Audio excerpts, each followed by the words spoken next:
I interrogated an alien on Earth 2,000 years ago. What he revealed about resurrection shocked me. Before we start, I need you to do something for me. Right now, wherever you are, bedroom, car, walking down the street with headphones in, I need you to comment and tell me. Tell me where you're listening from. I know it sounds weird, but just do it. Because if this video disappears tomorrow, if my account gets deleted, if I just vanish like the others who tried to tell this story, at least I'll know somebody heard it. At least I'll know the truth got out to someone, somewhere, before they scrubbed it clean. And trust me, they're watching. They've been watching since the moment I figured out how to send this back. My name is Marcus Webb, Sergeant Marcus Webb, if we're being formal about it, but that rank doesn't mean much anymore. Not after what I've seen, not after where I've been. I spent 8 years in Army intelligence, specialized in high-value target interrogations. I've sat across from terrorists, cartel leaders, people who've done things that would make your stomach turn. I learned how to read people, how to know when someone's lying, how to break down their defenses until the truth comes spilling out. I was good at my job. Too good, apparently. Good enough that in 2019, some people in a basement facility in Nevada decided I was exactly what they needed for something that should have stayed buried with the rest of Roswell's secrets. I'm telling you this because you need to understand. I'm not some conspiracy nut posting from my mom's basement. I'm not schizophrenic. I'm not on drugs. I passed every psychological evaluation the military ever threw at me. I have documentation, security clearances, records that prove I existed, that I was who I say I was. Had, I should say, past tense, because technically, according to every database that matters, Sergeant Marcus Webb died in a training accident in Nevada in August 2019. Closed casket funeral, flag folded, 21-gun salute, the whole theatrical production. My parents buried an empty box. I know because I watched it happen, from 2,000 years in the past. Here's what I'm about to tell you, and I need you to hear me clearly on this. The resurrection happened. Jesus Christ walked out of that tomb exactly like the Bible says he did. I know because I was there. I saw the empty tomb. I interrogated the one responsible for it. But here's the part that's going to mess you up, the part that's kept me awake for what feels like lifetimes. It wasn't God. It wasn't a miracle. It wasn't divine intervention from some bearded guy in the clouds. It was technology. Advanced, incomprehensible, reality-bending technology operated by something that's been watching humanity since before we climbed down from the trees. And what they told me about resurrection, about consciousness, about what happens when you die, it didn't just challenge my atheism. It shattered every assumption I had about what it means to be human. I've spent the equivalent of 40 years trying to find a way to tell someone this story. 40 years trapped in a timeline that wasn't mine, in a body that wasn't mine, watching history unfold in real time while knowing I could never go home. They promised me 2 weeks. They promised me I could observe and return. They lied. And the worst part? They knew they were lying.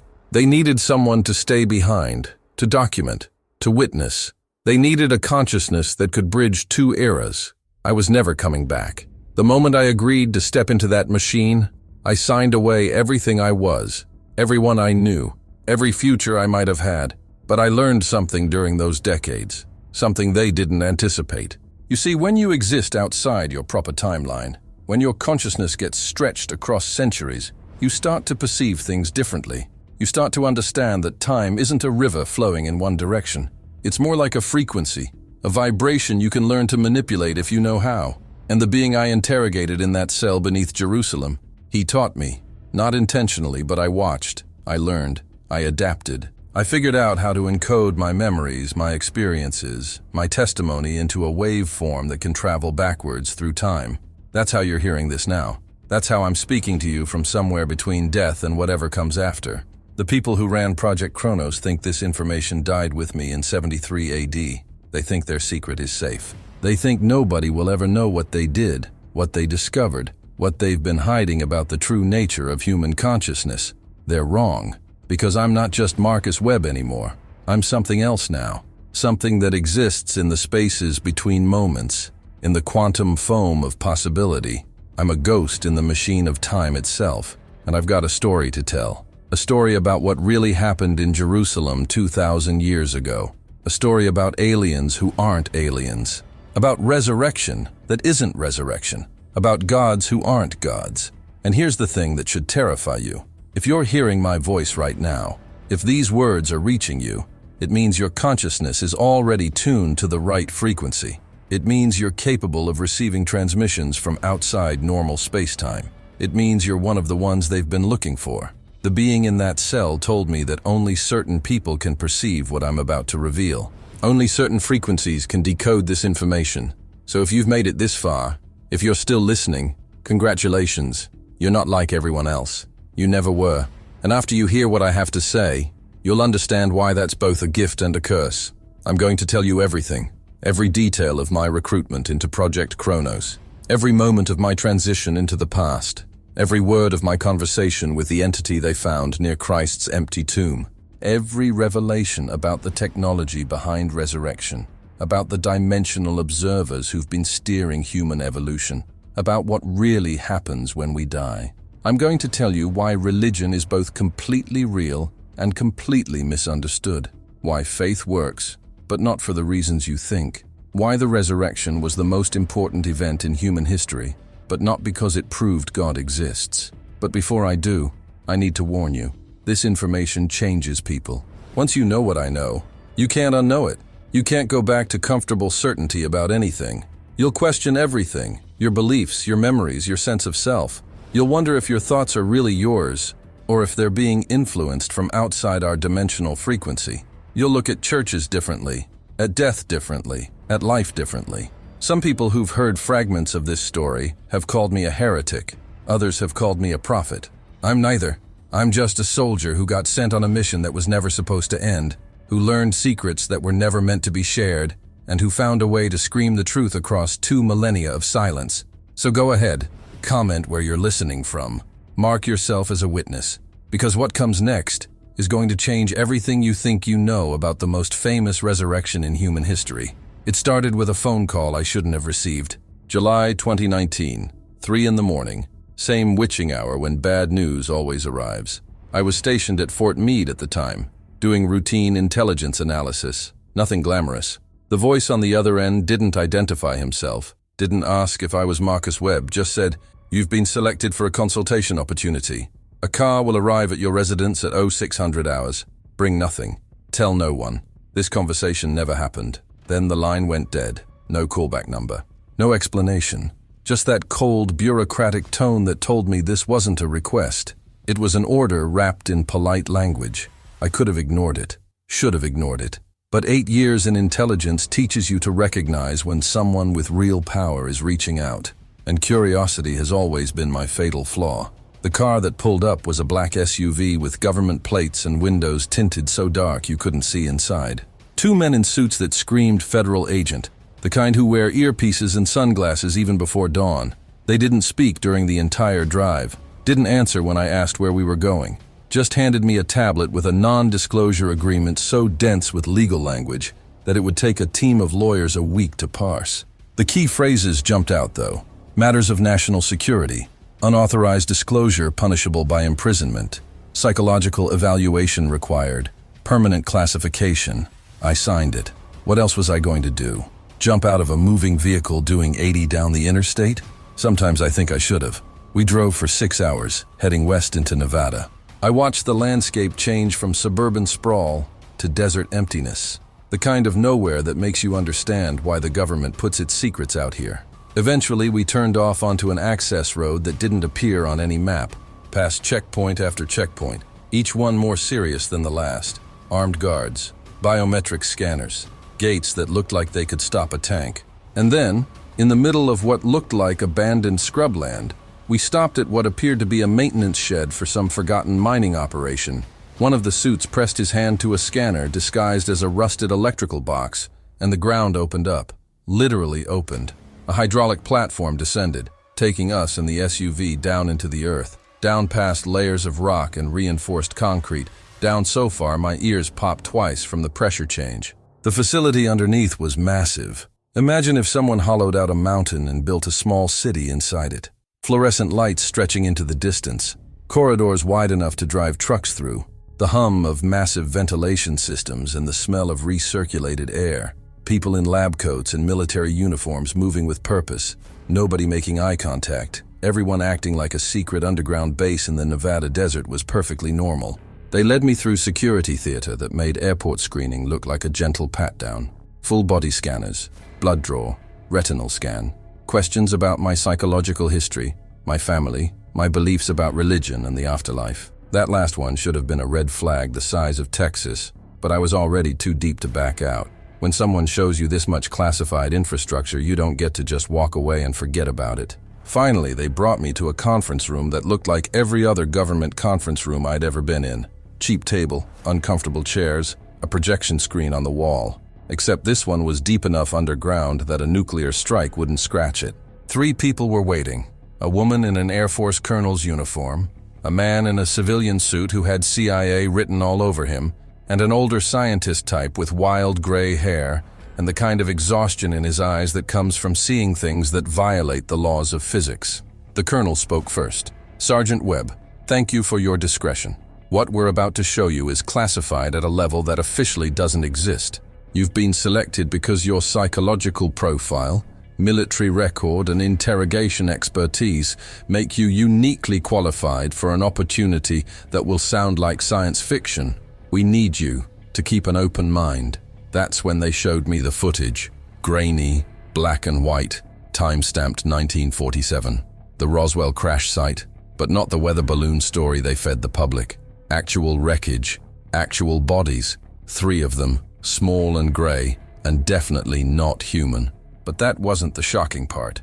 The shocking part was the device they recovered, roughly the size of a shipping container, covered in symbols that hurt to look at, made your eyes want to slide right off them. The scientist, Dr. Vance, he finally introduced himself, explained that they'd spent 70 years trying to understand what it did. Conventional analysis said it was some kind of propulsion system. They were wrong. It was a consciousness displacement device, a machine that could separate your awareness from your body and send it somewhere else. Someone else. Dr. Vance clicked to the next slide. Schematics, mathematical equations that made my head hurt, and buried in the middle, test results. "We've successfully performed displacement on 47 occasions," he said, his voice flat, clinical. "Subjects sent backwards in time, always as observers only, duration ranging from hours to days. The device doesn't create a physical time machine. It hijacks an existing consciousness in the target time frame and overlays our subject's awareness on top of it. 2 minds, 1 body. The host consciousness remains dormant while our subject has full control. When the displacement ends, our subject returns here, and the host has no memory of the episode." He showed me video testimony from previous subjects. A Marine who spent a week as a Confederate soldier, a linguist who observed 3 days in ancient Rome, a historian who witnessed the signing of the Declaration of Independence. They all had the same look in their eyes, shell-shocked, haunted, but absolutely certain about what they'd experienced. The CIA type leaned forward then, and I caught his name on the badge clipped to his belt. Morrison. "Here's what we need from you, Sergeant. We've identified a high-priority temporal event that requires someone with your specific skill set. The year 33 AD, Jerusalem, immediately following the crucifixion of Jesus Christ. Historical records indicate something happened that defies conventional explanation. The tomb was found empty. Guards reported seeing something they couldn't describe, and the entire Christian religion was born from that moment. We need someone who can investigate, who can interrogate potential witnesses or anomalies, who can bring back concrete intelligence about what actually occurred. You'd be inserted into the consciousness of a Roman centurion stationed in Jerusalem. Duration, approximately 2 weeks from your perspective, though only seconds would pass here. Full retrieval guaranteed." I laughed. I actually laughed out loud, because what else do you do when someone tells you they want to send you back in time to solve the mystery of Christ's resurrection? But they weren't laughing. They just waited. Let me process. Let the absurdity of it settle into something heavier. Colonel Martinez finally spoke again. "We understand your skepticism, Sergeant. If I were in your position, I'd think this was either an elaborate psychological experiment or evidence that my chain of command had lost their minds. But the technology is real. The physics are sound, as much as physics can be sound when dealing with consciousness as a quantum phenomenon. And the compensation is substantial. Full payment of $500,000 upon successful completion, guaranteed promotion, and you'd be part of the most significant intelligence operation in human history. You'd know the truth about something billions of people have wondered about for 2 millennia. They gave me 72 hours to decide. Sent me to quarters in the facility where I couldn't contact anyone, couldn't leave, couldn't do anything but think. I spent those 3 days reading through their documentation, watching more testimonial videos, talking to Dr. Vance about the mechanics of consciousness displacement. Part of me still thought it was bullshit, some kind of elaborate test or Black Project cover story. But another part, the part that became an interrogator because I needed to understand what makes people tick, what hidden truths lurk behind comfortable lies, that part couldn't let it go. What if it was real? What if I could actually witness the single most contested event in religious history? What if I could come back with answers that would rewrite everything?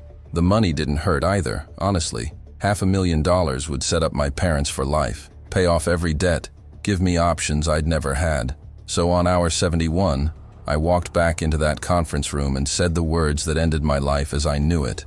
I'm in. When do we start? The preparation process started immediately. They moved me to a different section of the facility, deeper underground if that was even possible, where the air tasted metallic and every surface was white tile that reflected the harsh LED lighting. Dr. Vance explained that consciousness displacement required precise neural mapping. They needed a complete scan of my brain's electromagnetic signature, every synapse, every neural pathway, every fragment of what made me, me. I spent 18 hours in an MRI machine that looked nothing like the medical ones you've seen. This thing surrounded you completely, humming with a frequency you felt in your teeth, projecting patterns of light that seemed to reach inside your skull. They made me recall specific memories while they scanned. My first day of basic training, my mother's face, the taste of coffee, the feeling of fear, building a template, Dr. Vance said. Creating a consciousness fingerprint unique enough that the displacement device could lock onto it across 2,000 years of space-time. The briefing came next, and this is where things got uncomfortably specific. Colonel Martinez laid out the mission parameters with military precision. I would be inserted into the consciousness of Marcus Valerius, a Roman centurion of the cohors prima, serving under Pontius Pilate in Jerusalem, circa April 33rd AD. The historical Marcus had been part of the security detail during Christ's crucifixion and would be assigned to investigate the tomb disappearance. Your host body comes with baseline skills, Martinez explained, tapping a tablet. Language. He speaks Latin, Aramaic, and Greek. Combat training. Knowledge of Roman military protocol. These will feel natural to you, like memories you've always had. But your modern consciousness, your analytical training, your interrogation expertise, that remains purely yours. You'll be Marcus Valerius on the outside, but Marcus Webb on the inside. Duration is estimated at 14 days from your subjective perspective. You'll maintain full awareness that you're displaced. You won't forget who you really are. They showed me photographs reconstructed from historical data. Jerusalem in the 1st century, a crowded city of stone and dust. Roman occupation heavy-handed and brutal. The tomb I'd be investigating belonged to Joseph of Arimathea, hewn from rock in a garden near the crucifixion site. My objective was simple on paper, impossible in practice. Determine what actually happened to the body, interview witnesses, gather evidence. And if I encountered anything anomalous, anything that couldn't be explained by natural means, document it with as much detail as possible. We have reason to believe, Morrison from CIA said carefully, that the resurrection event may have involved non-human intelligence. Previous remote viewing sessions have suggested an unidentified presence at the site. If you encounter anything that doesn't fit the historical narrative, anything that seems technologically advanced or biologically impossible, that becomes your primary focus. The warnings came last, delivered by Dr. Vance with the tone of a man who'd seen things go wrong before. Consciousness displacement is not without risk, he said, and I watched his hands shake slightly as he pulled up medical files on the screen. Previous subjects have reported psychological dissonance, difficulty reintegrating after return, persistent memories from the host consciousness, temporal vertigo. In 3 cases, subjects experienced what we call anchor degradation, where the connection between your consciousness and your original body here weakens. If that happens, if the anchor fails completely, he paused, and I saw something like guilt flash across his face. We lose the ability to retrieve you. You'd be permanently trapped in the host time frame. But, he added quickly, We've refined the process significantly. The anchor is stable. You'll feel a constant low-level vibration, almost like tinnitus, that indicates your connection to the present remains active. As long as you can feel that vibration, you're tethered, you're safe. They gave me 48 hours to acclimate, which really meant 48 hours to think about all the ways this could go catastrophically wrong. I spent that time reading every file they'd give me access to, watching testimonials again, talking to one previous subject, a woman named Sarah Chen who'd spent 5 days as a merchant in ancient Babylon. "It changes you," she told me over coffee in the facility's mess hall, her eyes distant. "When you come back, nothing feels quite real anymore. You'll remember things that never happened to you. You'll dream in languages you don't speak. And there's this feeling, this constant feeling that you're not fully present in your own time, like you're still partially there, in the past, watching yourself from outside." She leaned closer then, voice dropping to a whisper. "And here's what they won't tell you. Sometimes the host consciousness doesn't stay dormant. Sometimes you'll hear their thoughts, feel their emotions, and you won't know where they end and you begin. It's like being haunted by a ghost that lives in your own head." The day of displacement arrived with the clinical efficiency of a surgical procedure. They dressed me in a hospital gown, inserted IV lines for stabilization compounds, Dr. Vance's euphemism for drugs I didn't recognize, and wheeled me into the displacement chamber. The room was circular, walls covered in the same symbols I'd seen on the Roswell device, pulsing with a faint bioluminescent glow that made my eyes water. In the center sat a chair that looked like a dentist's setup crossed with an electric chair, restraints for limbs, a crown of sensors that would fit over my skull, needles that would pierce directly into specific points on my scalp. "Neural anchoring," Dr. Vance explained as they strapped me in. "These maintain the quantum entanglement between your consciousness here and the displacement field. You'll feel pressure, but not pain. Probably."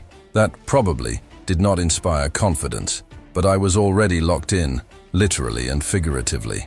Colonel Martinez stood in front of me, tablet in hand, running through final checks with the efficiency of a pilot before takeoff. "Sergeant Webb, do you consent to consciousness displacement for intelligence-gathering purposes as outlined in your mission brief?" I confirmed. "Do you understand the risks, including but not limited to psychological trauma, temporal dissonance, and potential anchor failure?" I confirmed. "Do you acknowledge that this mission is classified at the highest level and unauthorized disclosure will result in immediate incarceration?" I confirmed. She nodded, satisfied, and stepped back. Dr. Vance took her place, his face inches from mine, and for a moment I saw something that looked like an apology in his eyes. "Marcus," he said quietly, first time anyone had used my first name since this started, "when the displacement begins, you're going to feel like you're dying.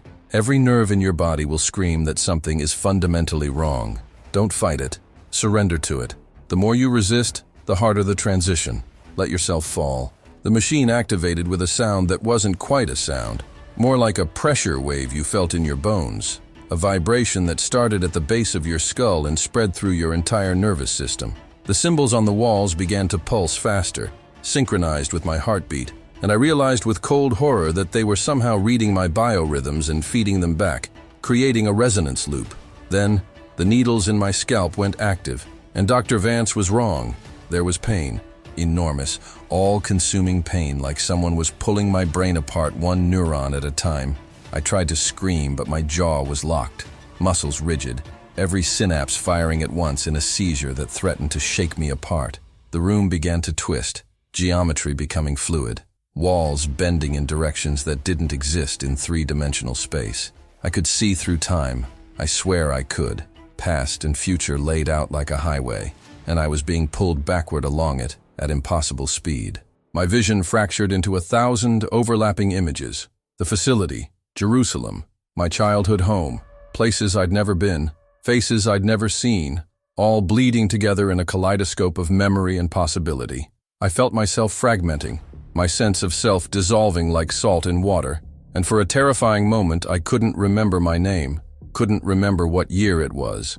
Couldn't remember anything except the sensation of falling through infinite darkness. The vibration Dr. Vance mentioned, the anchor. I could feel it now, a lifeline connecting me to my original body, but it felt thin, so thin, like a spider's silk stretched across an abyss. And then I heard it, a voice that wasn't a voice, coming from everywhere and nowhere, saying words I didn't understand in a language that predated human speech. The presence Morrison mentioned, it was there, in the space between moments, watching me fall. The last thing I remember from 2019 was Dr. Vance's face fading into static, and the absolute certainty that something had gone wrong. The anchor felt different, weaker, like a connection that had degraded the moment it formed. I tried to signal, tried to make them understand that the process was failing, but my body wouldn't respond. I was locked in, falling backward through time, consciousness unspooling like thread from a spool. And somewhere in that infinite descent, I understood what Sarah Chen had been trying to tell me. You don't come back from this. Not really. Not whole. The machine might retrieve your consciousness eventually, might pull you forward into your original body, but something essential gets left behind in the past, scattered across the years like breadcrumbs. And something from the past comes back with you, lodged in your neurons like shrapnel. Then the darkness took me completely, and Marcus Webb ceased to exist. For a moment, could have been a second, could have been a century, there was nothing. No thought, no sensation, no self, just void. And then, like surfacing from deep water, I opened eyes that weren't mine and took a breath of air that smelled like dust and human suffering. I was in Jerusalem. It was the year 33 AD, and somewhere in the meat of my new old brain, I could feel another consciousness stirring, the ghost of Marcus Valerius waking up to find a stranger wearing his skin. The first thing that hit me was the smell. Not the sanitized, climate-controlled air of the Nevada facility, but the raw, overwhelming stench of ancient Jerusalem, human waste in the streets, unwashed bodies packed together, smoke from cooking fires, the metallic tang of blood still fresh from the crucifixions 3 days prior. My lungs seized up, trying to reject air that tasted like it had substance, like you could chew it.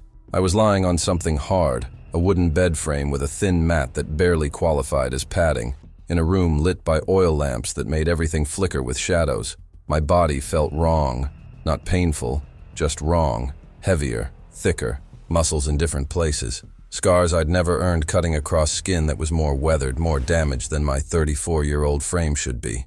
I tried to sit up and my hands moved before I consciously told them to. Muscle memory from a body that wasn't mine, responding to intentions I hadn't fully formed yet.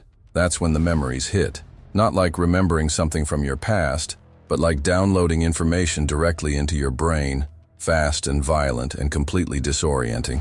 I knew things I shouldn't know. I knew that Marcus Valerius's father had been a soldier who died in Germania when I was 12. I knew the taste of garum, that fermented fish sauce Romans put on everything, and my stomach turned even though I'd never eaten it. I knew the weight of a gladius sword, the commands for formation drill, the names of the other centurions in my cohort. I knew that 3 days ago I'd stood at Golgotha and watched a Jewish preacher die on a cross, and I'd felt nothing because I'd watched dozens die that way before. These weren't my memories. They couldn't be. But they felt real, felt solid, felt like they'd always been there. And underneath those memories, like a river running beneath ice, I could feel him, Marcus Valerius, the real one. He wasn't dormant like Dr. Vance promised. He was there, present, aware, pushed down into some corner of our shared consciousness, but definitely not asleep. I could sense his confusion, his horror at being suddenly dispossessed of his own body, his desperate attempts to understand what was happening. It was like wearing someone else's skin while they screamed underneath it. I tried to think at him, tried to communicate somehow. I'm sorry, this is temporary, I'm not trying to hurt you, but I don't know if he could hear me. All I got back was formless panic and the distinct impression that he thought he was being possessed by a demon, which, from his perspective in a time before neuroscience or consciousness theory, was probably the most rational explanation available. I forced myself to stand, and that's when I realized how different this body was. Marcus Valerius was bigger than Marcus Webb, taller by maybe 3 inches, broader through the shoulders, arms thick from years of sword work and manual labor. Everything felt slightly off, like driving a car where all the controls are in the wrong place. I took a step and nearly fell because my center of gravity was different. My depth perception was slightly skewed. Even my vision was sharper than I was used to.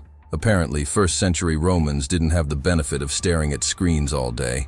I stumbled to a basin of water in the corner, needing to see, needing visual confirmation of what I already knew. The face that looked back from the rippled reflection wasn't mine. Square jaw, broken nose that had healed, crooked scar running through the left eyebrow, skin darker from constant sun exposure. This was Marcus Valerius, and I was trapped inside him. The anchor vibration Dr. Vance mentioned, I searched for it frantically. That constant low-level sensation that was supposed to confirm my connection to 2019. It was there, but barely. Like tinnitus, you can only hear in absolute silence, and even then you're not sure if it's real or imagined. I pressed my fingers to my temples, trying to feel it more clearly, trying to reassure myself that I was still tethered, still retrievable, but it felt wrong, too faint, too inconsistent. And there was something else mixed with it, another frequency I didn't recognize, pulsing at irregular intervals like a second heartbeat that didn't match my own. I thought about what Dr. Vance said about anchor degradation, about 3 previous subjects who'd been lost. The fear that gripped me then was primal, absolute. This wasn't a simulation. There was no logout button, no emergency extraction. I was 2,000 years in the past, wearing a dead man's body, with a connection to my own time that felt like it might snap at any moment. I needed to ground myself, to think like an intelligence officer and not a panicking civilian. Mission parameters, objective, timeline. I was here to investigate the disappearance of Christ's body from the tomb. The historical record said it happened 3 days after crucifixion, which meant it happened yesterday from this body's perspective. I searched through Marcus Valerius's memories, pulling up what he knew. The tomb belonged to Joseph of Arimathea, a member of the Sanhedrin who'd asked Pilate for the body. It was sealed with a stone that took multiple men to move, and Pilate had assigned guards, 2 of Marcus's own men, to watch it. And this morning, chaos. The stone moved, the body gone, the guards half mad, babbling about lights and earthquakes and something they couldn't describe. Pilate was furious, threatening execution if the body wasn't found, convinced it was a trick by the dead man's followers. But here's what made my blood run cold. Marcus Valerius's memories included something else, something he'd seen at the crucifixion that didn't make sense even to him.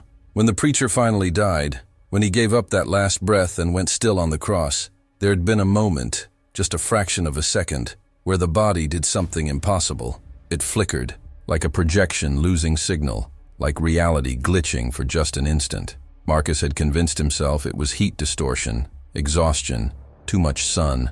But now, with my modern consciousness riding shotgun in his skull, I recognized it for what it might actually be, a displacement signature, evidence of consciousness transfer. Something or someone had been in that body right before death, and then left. The CIA was right. There was non-human intelligence involved in this event. And if I was seeing displacement evidence at the crucifixion, then what the hell had happened at the tomb? A knock on the door shattered my spiral of thoughts. "Marcus, get your lazy ass out here," a voice shouting in Latin that I understood perfectly thanks to my host's linguistic overlay. "Tribune wants all centurions in the praetorium now. Something about the missing body." I shouted back in acknowledgement, the words coming automatically, and started pulling on Marcus's armor, the segmented lorica plates, the red paludamentum cloak, the belt with its decorative medallions marking rank and campaigns. My hands knew how to do this without thought, muscle memory taking over, which was good because my mind was elsewhere. I was being summoned to a briefing about the exact event I'd been sent to investigate. This was it. This was why I was here. But I wasn't ready. I wasn't even close to processing what it meant to actually be in this time, in this body, with no clear way home. Before I left the quarters, I did something that felt insane but necessary. I found a writing tablet, wax surface with a stylus, and scratched a message to myself in English. Marcus Webb, Sergeant U.S. Army Intel, displaced from 2019. If you find this and I'm not responding to my name, assume anchor failure. Primary mission, investigate resurrection event. Secondary, survive. Tertiary, find the others. They're here. I can feel them watching. I didn't know why I wrote that last part. It just came out, bubbling up from some intuition I couldn't name. But ever since I'd arrived in this time, there'd been a sensation like eyes on the back of my neck. Not human eyes, something else. Something that was very interested in the fact that a consciousness from 2,000 years in the future had just dropped into its observation zone. I stepped out into the streets of Jerusalem, and the sensory overload almost drove me to my knees. The noise, Thousands of people crammed into a city built for far fewer, shouting in Aramaic and Greek and Latin, vendors hawking goods, animals everywhere, children screaming, soldiers marching. The heat, oppressive and dry, sun beating down from a sky so blue it hurt to look at. The crowds pressing in, personal space not yet invented, bodies touching bodies. And I could feel Marcus Valerius's instinctive aggression rising, his habit of shoving people aside, of using his size and Roman authority to carve through the masses. I let him have that. It was easier. Easier to surrender to his ingrained behaviors than to try to be Marcus Webb in a world where Marcus Webb could not exist. And as I walked toward the Praetorium, toward whatever briefing awaited, I felt the last pieces of my identity starting to dissolve at the edges. I'd been here less than an hour, and already I could feel myself changing. Already I could feel the past soaking into my consciousness like water into paper, blurring the ink of who I used to be. Dr. Vance said the displacement would last 2 weeks. I didn't think I'd stay sane that long. I didn't think I'd stay me that long. And some small, terrified part of my mind whispered, maybe that's the point. Maybe they never intended for Marcus Webb to come back at all. The Praetorium was organized chaos when I arrived. Roman officers clustered in tight groups, voices raised in argument, the kind of tension that precedes either violence or political catastrophe. The building itself was Herod's old palace, repurposed as the Roman administrative center, and even in crisis it reeked of imperial authority. Marble floors, columns stolen from older civilizations, tapestries depicting military victories that meant nothing to the people being conquered. I recognized faces from Marcus Valerius's memories. Tribune Cassius, our commanding officer, pacing like a caged animal. Prefect Pontius Pilate himself, seated on a chair that might as well have been a throne, looking like a man who knew his career was circling the drain. And scattered around the room, other centurions, all wearing the same expression of professional concern, masking absolute confusion about what the hell they were supposed to do about a missing corpse. Tribune Cassius called the room to order with a voice that could cut through battle noise. Shut your mouths and listen. 3 days ago, we crucified a Jewish agitator named Yeshua Bar Yosef at the request of the Sanhedrin. Standard procedure. He died. We confirmed death. The body was released to a sympathizer named Joseph of Arimathea for burial. The tomb was sealed.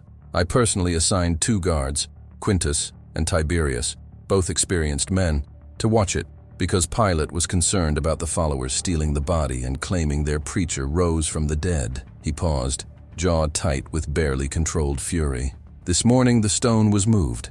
The body is gone.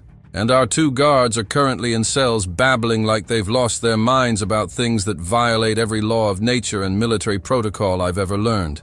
Pilate stood then, and the room went silent in a way that only happens when a man with execution authority enters the conversation.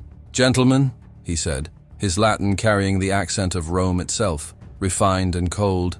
I don't care if that corpse walked out on its own legs or was carried away by desert bandits.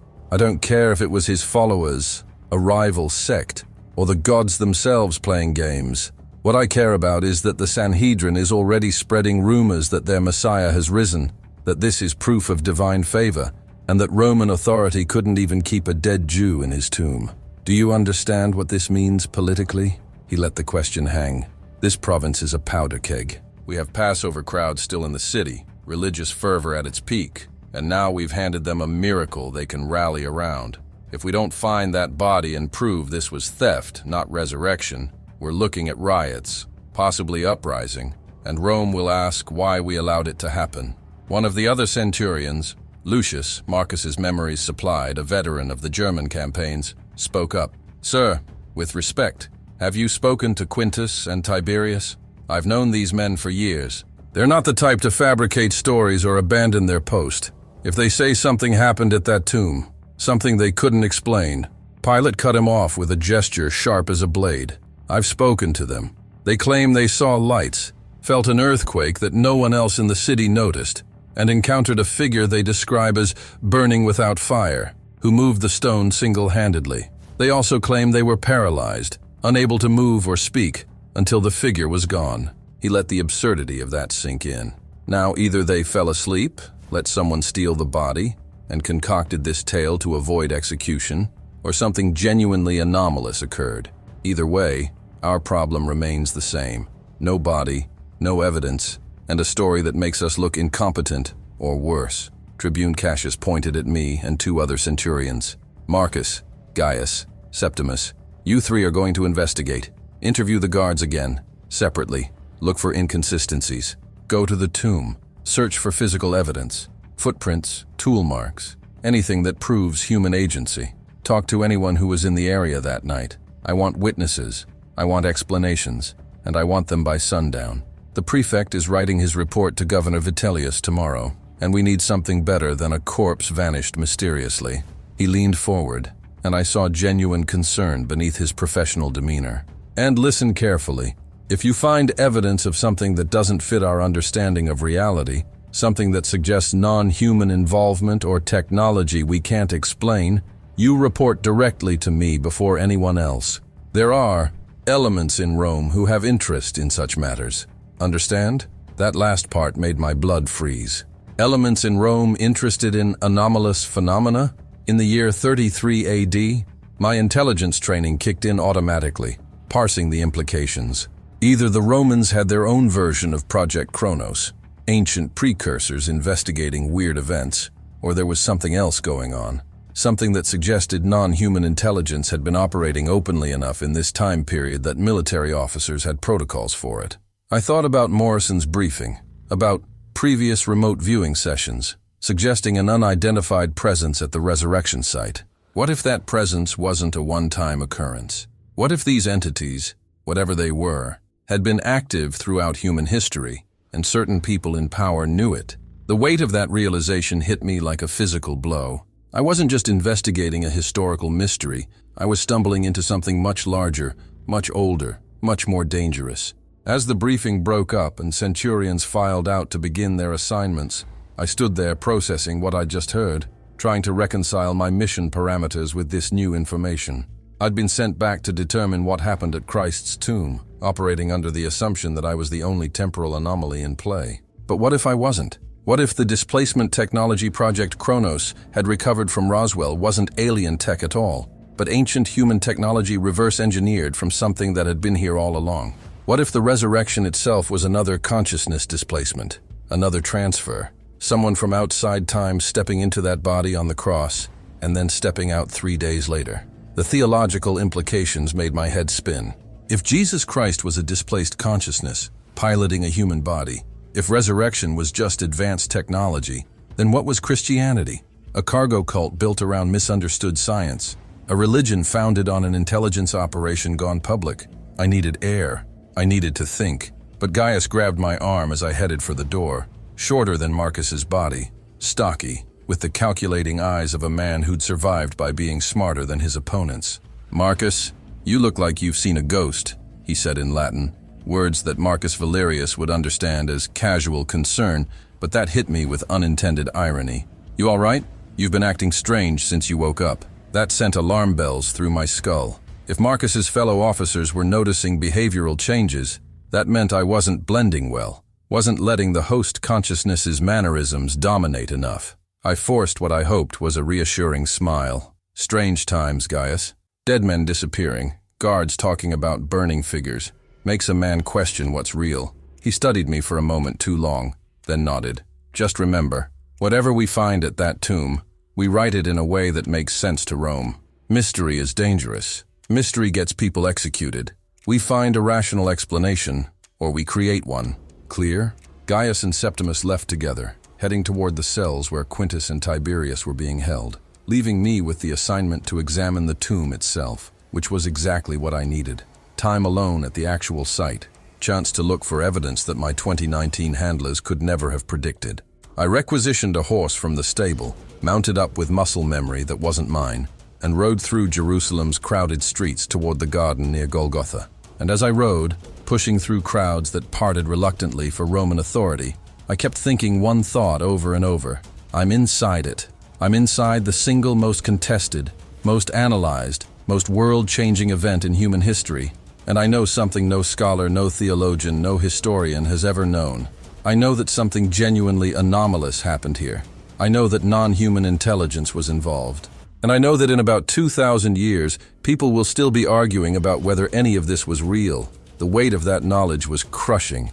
Every person I passed on these streets, merchants, beggars, pilgrims, children playing in the dust, they had no idea how this week would echo through millennia. They didn't know that the body disappearing from that tomb would eventually reshape civilizations, start wars, inspire art and architecture and philosophy, become the foundation for a religion that would dominate a third of the planet. They were just living their lives, worried about food and taxes and family, while history was being written in real time around them, and I was part of it now. Not an observer from the future watching safely through a temporal window. I was in it, complicit, my actions in the next 2 weeks potentially capable of changing everything. What if I prevented someone from seeing the risen Christ? What if my investigation shut down witness testimony before it could spread? What if my presence here, my modern consciousness mucking around in ancient events, was the butterfly effect that derailed Christianity before it started? Dr. Vance never briefed me on temporal paradox protocols because officially, that wasn't possible. Observers could watch but not change, influence but not alter. But I was already changing things just by being here, by thinking thoughts Marcus Valerius would never have thought, by seeing patterns he couldn't see. The mission was compromised from the moment I arrived, and there was absolutely nothing I could do about it except keep moving forward, keep investigating, and hope that whatever entities were watching this unfold had a plan that included me not destroying the timeline by accident. The tomb sat in a garden outside the city walls, near enough to Golgotha that you could still see the execution posts in the distance, dark against the afternoon sky like fingers pointing at heaven. Joseph of Arimathea's property was well maintained. Olive trees, cultivated plants, stone paths that spoke of wealth and careful planning. The tomb itself was exactly as described, hewn from rock, a low entrance that you'd have to duck to enter, and the circular stone that should have been sealing it rolled aside, leaning against the rock face like someone had casually pushed aside a door instead of a boulder that weighed several hundred pounds. I dismounted, tied my horse to an olive tree, and approached slowly, hand instinctively moving to my gladius, even though I had no reason to expect danger. Just instinct, the kind that keeps soldiers alive when logic fails them. The entrance yawned dark and empty. No guards, they'd been pulled for questioning. No witnesses, nobody around except for the afternoon wind moving through the olive branches with a sound like whispered warnings. I ducked inside, let my eyes adjust to the dimness. The tomb was small, maybe 10 feet deep, carved bench along one side where the body would have rested, and it was empty. No corpse, no grave clothes, nothing. But the smell. That's what stopped me cold. Tombs smell like death, like decay, like the organic process of a body breaking down. This didn't.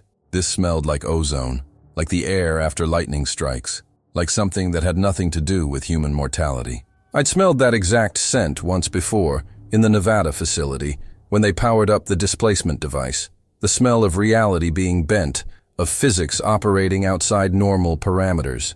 I ran my hands along the stone bench, looking for evidence. No blood, no tissue, no residue, but the surface felt wrong under my fingers, warmer than it should be, and there was a faint vibration, almost imperceptible, like touching something that was still resonating from recent energy discharge. I pulled out a small knife, scraped at the stone, and collected some of the dust into a leather pouch. Not that I could analyze it properly without a lab, but my intelligence training demanded documentation, even when documentation was impossible. That's when I heard voices outside. Multiple people, speaking in hushed tones that carried the particular quality of trying to be quiet and failing. I emerged from the tomb quickly, hand on my sword, ready to identify whoever was disturbing a crime scene.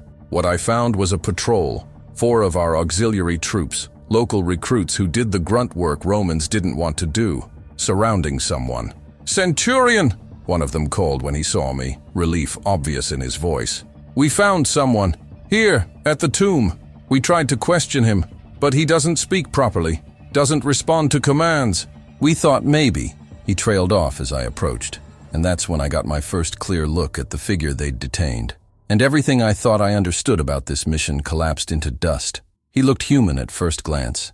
Male, maybe 5'9", slender build, dressed in clothing that was completely wrong for the time period. Some kind of seamless robe that had no visible stitching, fabric that seemed to shift colors subtly in the light, moving between white and pale blue and something that wasn't quite either.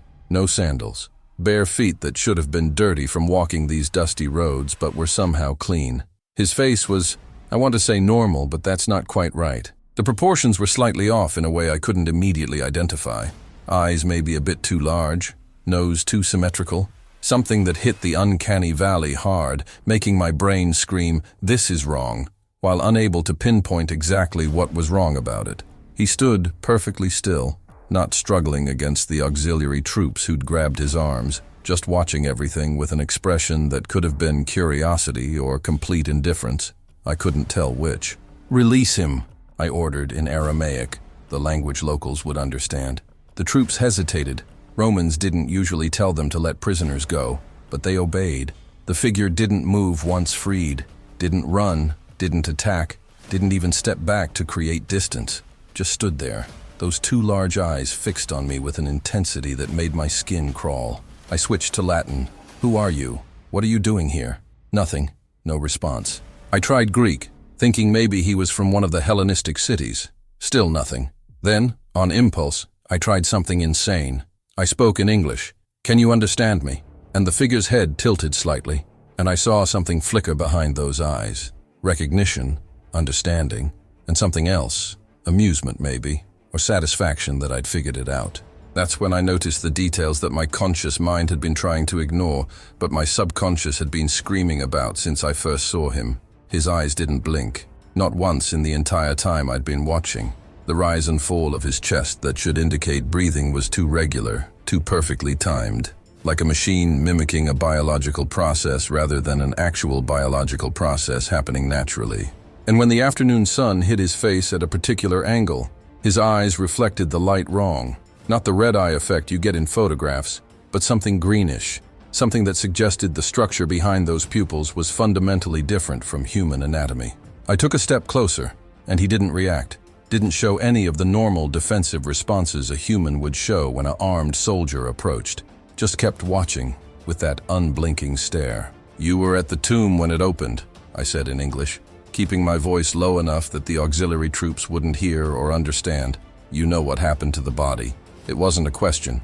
His expression didn't change, but I saw something shift in his posture, a subtle relaxation that suggested I'd said something correct. I turned to the auxiliary troops and switched to Aramaic. "Go back to the praetorium and report to Tribune Cassius that I've apprehended a suspect near the tomb. Tell him I'm bringing the prisoner in for interrogation personally. And tell him," I paused, choosing words carefully, "tell him this one requires the special protocols. He'll understand." The troops looked uncertain, but nodded and left at a jog, clearly happy to be dismissed from a situation that felt wrong in ways they couldn't articulate. Once they were gone, I circled the figure slowly, examining him from every angle. His feet, bare and clean despite walking through a landscape of dust and rocks. No calluses, no dirt under the nails, skin that looked like it had never touched ground.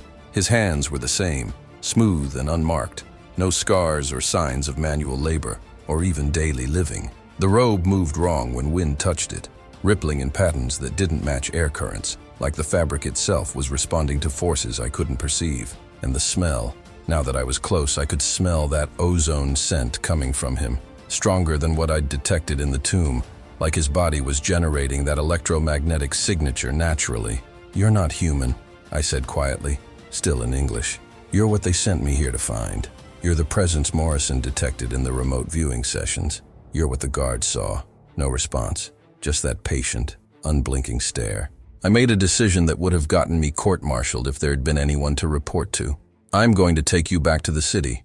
I'm going to interrogate you, and you're going to tell me what happened in that tomb 3 days ago, what happened to that body, and what the hell you are." I stepped even closer, close enough that I could see my reflection in those wrong-colored eyes. "But here's what you need to know. I'm not from this time. I'm from 2,000 years in your future, sent back by people who found your technology and learned how to use it. So whatever game you're playing, whatever experiment or observation or manipulation you're running here, I see it. I know what you are, and I'm not going to let you disappear without answers." For the first time since I'd started speaking, the figure reacted. His lips moved, forming something that might have been a smile, but was too controlled, too precise, like he'd learned the expression from watching humans but never quite mastered the spontaneity of it. And then he spoke, and his voice was wrong. Too many harmonics layered over each other, like multiple people speaking in perfect synchronization. He spoke in English. Perfect, unaccented, modern English. "Sergeant Marcus Webb," he said, and hearing my real name from this thing's mouth made my blood run ice cold. "We have been waiting for you." The holding cells beneath the Praetorium were designed for intimidation. Narrow spaces carved into bedrock, iron bars that wept rust in the humid air, the smell of unwashed prisoners and human desperation soaked into the stone. I'd had the entity placed in the most isolated cell, away from other prisoners, away from guards who might overhear things they shouldn't. I'd told Tribune Cassius I needed privacy for enhanced interrogation techniques, language vague enough that he didn't ask questions. Roman military justice had its own brutal logic, and nobody much cared what happened in these cells, as long as useful information came out. I stood outside the bars for a long moment, watching the figure sit perfectly still on the stone bench, back straight, hands resting on knees in a posture that looked meditative. He hadn't moved since the guards shoved him in there an hour ago, hadn't called out, hadn't tested the bars, hadn't done any of the things prisoners normally do, just sat there like he was waiting for an appointment. I entered the cell alone, stupid from a safety perspective, brilliant from an intelligence-gathering perspective. If this thing was dangerous, bars wouldn't stop it anyway. I'd seen enough anomalous evidence to know that conventional security measures meant nothing against whatever this was. I carried a stool, set it down across from him, sat with deliberate casualness that I didn't feel. The cell was lit by a single oil lamp, creating shadows that moved across his face in ways that made his features seem even more wrong. I started with protocol, with the basics drilled into every interrogator. Establish control, assert authority, make the subject understand that you own this space and everything in it. "I'm Centurion Marcus Valerius," I said in Latin, using the identity I was supposed to be inhabiting. "You're being held on suspicion of grave robbery and conspiracy against Roman authority. You will answer my questions fully and truthfully, or I will make this experience extremely unpleasant for you." Nothing.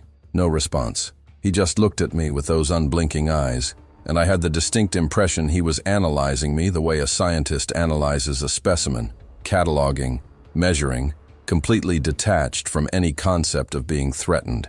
I switched to Aramaic, tried the same introduction with slightly different phrasing. Still nothing. Greek produced the same non-response. I was running through every language Marcus Valerius knew, establishing the pattern that would make what came next even more significant. Finally, I leaned forward and dropped the pretense, speaking in English with my natural accent from 21st century America bleeding through. "All right, let's stop playing games. I know you understand me. I know you speak English, and I know you're not human. So let's skip the performance and get to the part where you tell me what the fuck you are and what you're doing at that tomb." The smile came back, that too precise expression that looked like something wearing a human face like a mask. And then he spoke, and his voice was different than it had been at the garden, less layered, more singular, but still carrying harmonics that no human vocal cords could produce. "Hello, Sergeant Marcus Webb," he said in English so perfect it could have come from a news anchor. "Service number 847-229456.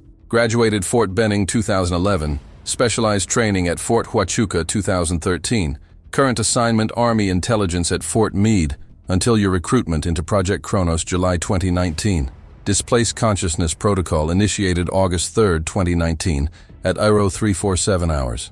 Target insertion, Marcus Valerius, Centurion of Cohorts Prima, Jerusalem Garrison, temporal coordinate 33 AD, Gregorian calendar."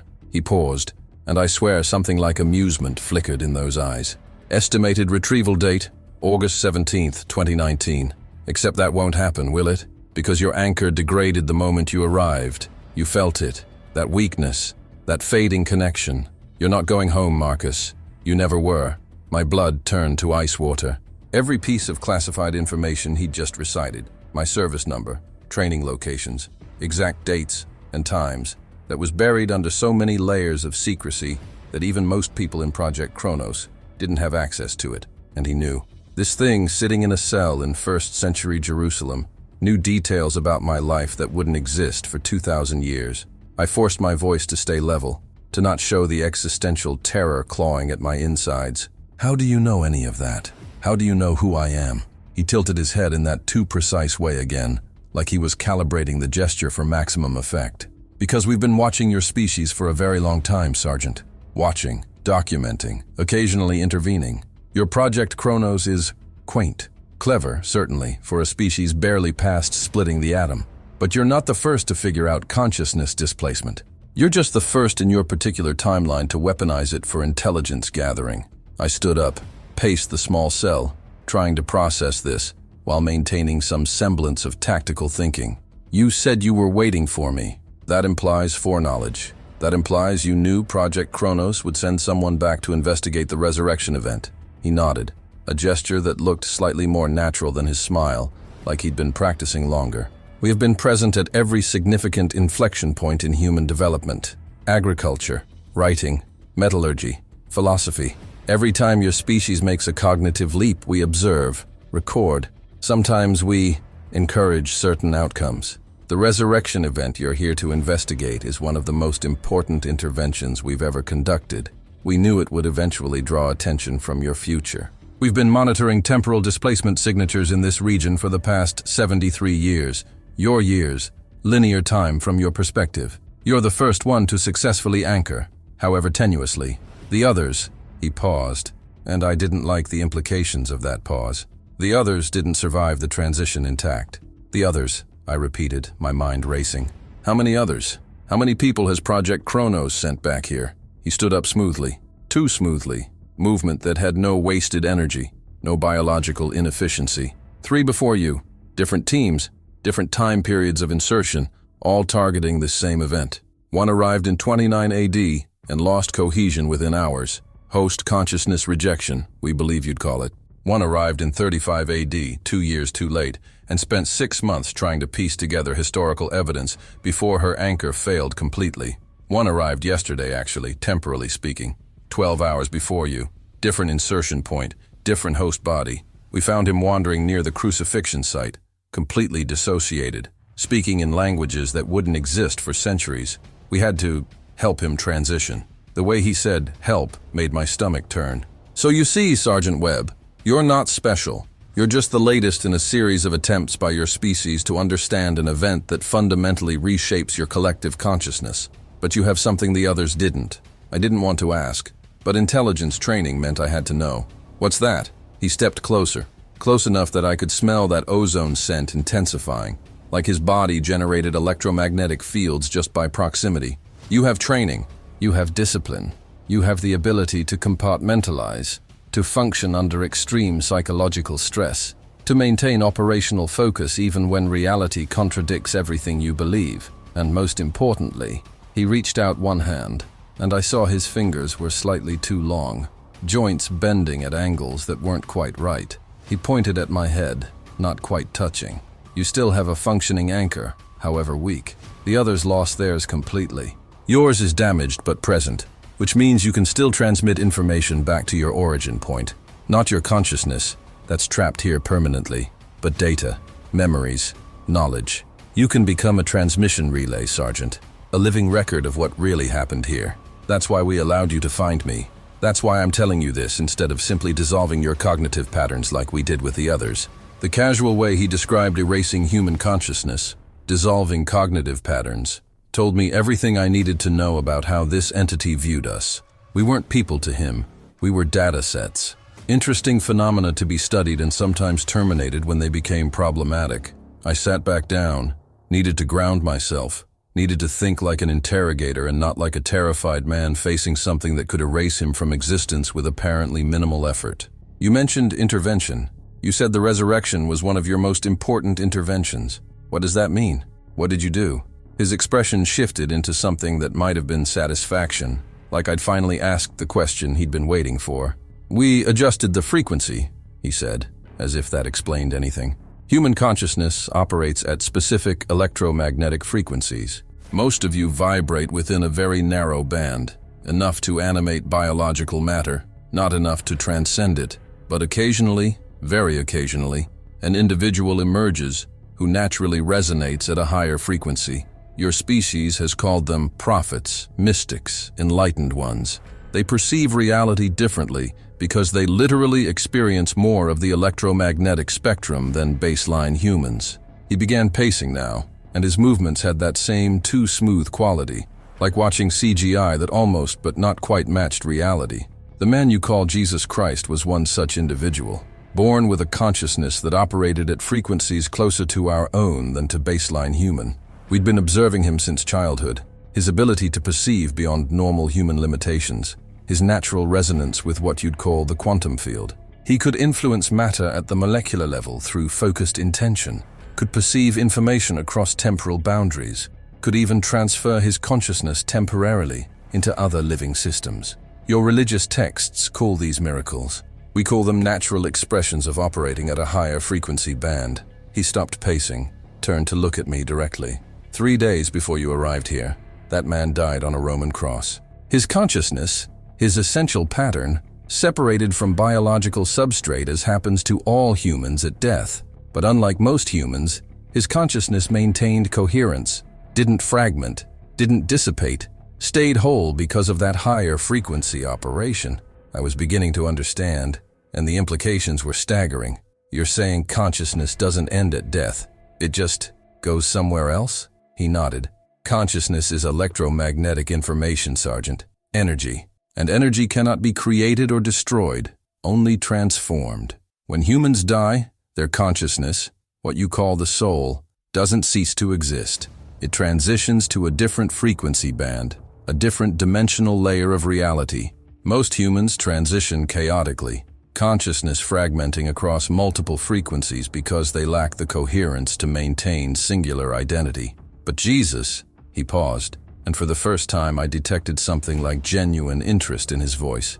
Jesus maintained perfect coherence. And in that 3-day window between biological death and what your texts call resurrection, we intervened. We provided the technological framework for his consciousness to reintegrate with biological matter. We showed him how to calibrate his frequency precisely enough to rematerialize in physical form, not reanimating his original body. That was already decomposing. Creating a new one, molecular restructuring based on the template his consciousness carried. The cell felt like it was shrinking. The air felt too thick. I'd been sent back in time to investigate the most important event in Christian history, and I was being told it was real, but not divine. It was technology. It was consciousness engineering. It was beings from outside our dimensional frequency teaching a human how to transcend death through quantum mechanics and electromagnetic field manipulation. Why? I asked, and my voice sounded hollow even to my own ears. Why would you do that? Why intervene in human development that way? He looked at me with those unblinking eyes, and I finally identified what made them so disturbing. They had no depth, no soul behind them, if souls existed. Just consciousness operating through biological machinery it didn't truly inhabit. Because you're an experiment, Sergeant Webb. Your entire species. We seed consciousness into biological systems throughout this dimensional frequency. Observe how it develops. See what emergent properties arise. Jesus was a successful prototype. Proof that human consciousness could be elevated to our operational level. His resurrection demonstrated to your entire species that death is not an ending, that consciousness can transcend biological limitation. We wanted to see what would happen if you knew, if you believed, if you built your entire civilization around the knowledge that consciousness survives death. And there it was. The truth that would shatter every theological debate, every philosophical argument about the nature of existence. We weren't created by God. We were created by something else, something that viewed us as an experiment in consciousness development. And the resurrection, the foundation of Christianity, the event that shaped 2 millennia of human history, was a demonstration, a proof of concept, a message from entities outside our reality saying, this is what you can become if you learn to operate at higher frequencies. I looked at this being wearing a human-shaped body like a costume, and I understood why Project Chronos had sent me here. Not to gather intelligence, not to solve a historical mystery, but to make contact, to document, to become the bridge between human understanding and something so far beyond us that we couldn't even properly perceive it. You're going to tell me everything, I said quietly. You're going to explain exactly what you are, where you come from, how this technology works, and what you want from humanity. Because that anchor you mentioned, the one that's still functioning, I'm going to use it to transmit every word of this conversation back to 2019. Even if I'm stuck here, Even if I can never go home, the truth is going to reach people who can do something with it. The entity's smile widened, and for the first time it looked genuinely amused rather than practiced. Yes, Sergeant Webb, that's exactly what you're going to do. That's exactly what we want you to do. Because humanity needs to know, needs to understand, needs to be ready. His eyes reflected the oil lamp's flame in that wrong greenish color, and I saw something moving in those depths. Patterns, geometries, mathematics made visible. Ready for what? I asked, even though part of me didn't want to know the answer. He leaned close enough that I could feel that electromagnetic field emanating from him like heat from a furnace, and he whispered, "Ready for the harvest." The word harvest hung in the air between us like a blade waiting to fall. But before I could demand explanation, the entity stepped back and gestured to the cell walls as if they were transparent. "You need to understand what we are before you can understand what we're preparing you for," he said, that layered voice carrying a tone that might have been pedagogical if it wasn't so alien. "Your species has a limited vocabulary for describing us. Aliens, demons, angels, interdimensional beings, all inadequate. We are not from another planet, Sergeant Webb. We don't travel through space in ships made of metal. We exist in a different dimensional frequency than you do, occupying the same physical location but vibrating at electromagnetic wavelengths your biological sensors cannot perceive. Imagine living your entire life on a radio tuned to AM frequency, and we exist on FM. Same radio, same location, but completely different bands of information." He began moving his hands in patterns that left afterimages in the air. Not visual afterimages, but something else, like he was drawing in dimensions I could only partially perceive. "Your reality, what you experience as solid matter, as physical space, operates within a very narrow band of the electromagnetic spectrum. You can see only a tiny sliver of available light wavelengths, hear only a limited range of sound frequencies. Your consciousness itself operates at specific vibrational frequencies that keep you locked into this particular dimensional layer. But there are other layers, Sergeant. Infinite layers, stacked like pages in a book, each one occupying the same space, but separated by frequency. We exist primarily in what you might call higher frequency bands. We can perceive your reality completely, but you can only perceive us when we deliberately lower our frequency enough to become partially visible in your dimensional layer. I thought about the guards at the tomb, describing a figure that was burning without fire.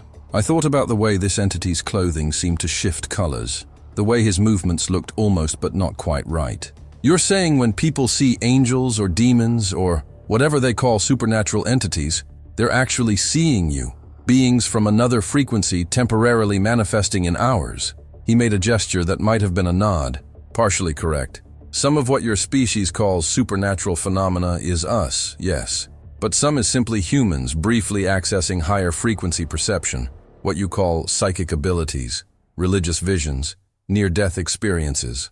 Your consciousness is capable of much more than your biology typically allows. Occasionally, through trauma or meditation or chemical alteration or genetic variation, individual humans briefly tune into frequencies beyond your normal range. They perceive us, perceive other dimensional layers, perceive the true nature of reality. Then they return to baseline consciousness and try to explain what they saw using the limited vocabulary of their culture and time period. He sat back down on the stone bench, and I noticed the stone beneath him didn't accumulate warmth from his body the way it should. No heat transfer, because whatever he wasn't generating metabolic heat the way biological organisms do. We've been observing your species since before you were fully human, since you were proto-hominids in Africa, barely distinguishable from other primates. We watched you develop language, tool use, abstract thinking, but more importantly, we watched your consciousness evolve, because that's what interested us. Not your bodies, not your technology, but the electromagnetic patterns you generate through self-aware thought, consciousness itself, the mystery of how matter becomes aware of itself, how biological chemistry produces subjective experience, how quantum information processing in neural tissue creates what you call the soul. I was still trying to wrap my head around the implications, trying to think like an intelligence analyst instead of a man whose entire understanding of reality was being systematically dismantled. You said you map transcendence events. What does that mean? His eyes brightened slightly. The first change in luminosity I'd seen from them. and I realized it was the equivalent of human pupils dilating with interest. Throughout human history, certain individuals achieve what we call consciousness breakthrough, moments where a human mind temporarily or permanently operates at frequencies significantly higher than baseline. Your Buddha sitting under the Bodhi tree and achieving enlightenment. Your Moses encountering a burning bush that spoke. Your Muhammad receiving revelation in a cave. Your shamans entering trance states and communicating with spirits. All of them, every single one, briefly achieved frequency elevation that allowed them to perceive higher dimensional layers and the beings operating there. Us. He leaned forward, and I saw his form flicker slightly, just for a fraction of a second, like a hologram losing signal. We don't just observe these events, Sergeant. We cultivate them. We identify humans with genetic predisposition toward higher frequency consciousness operation.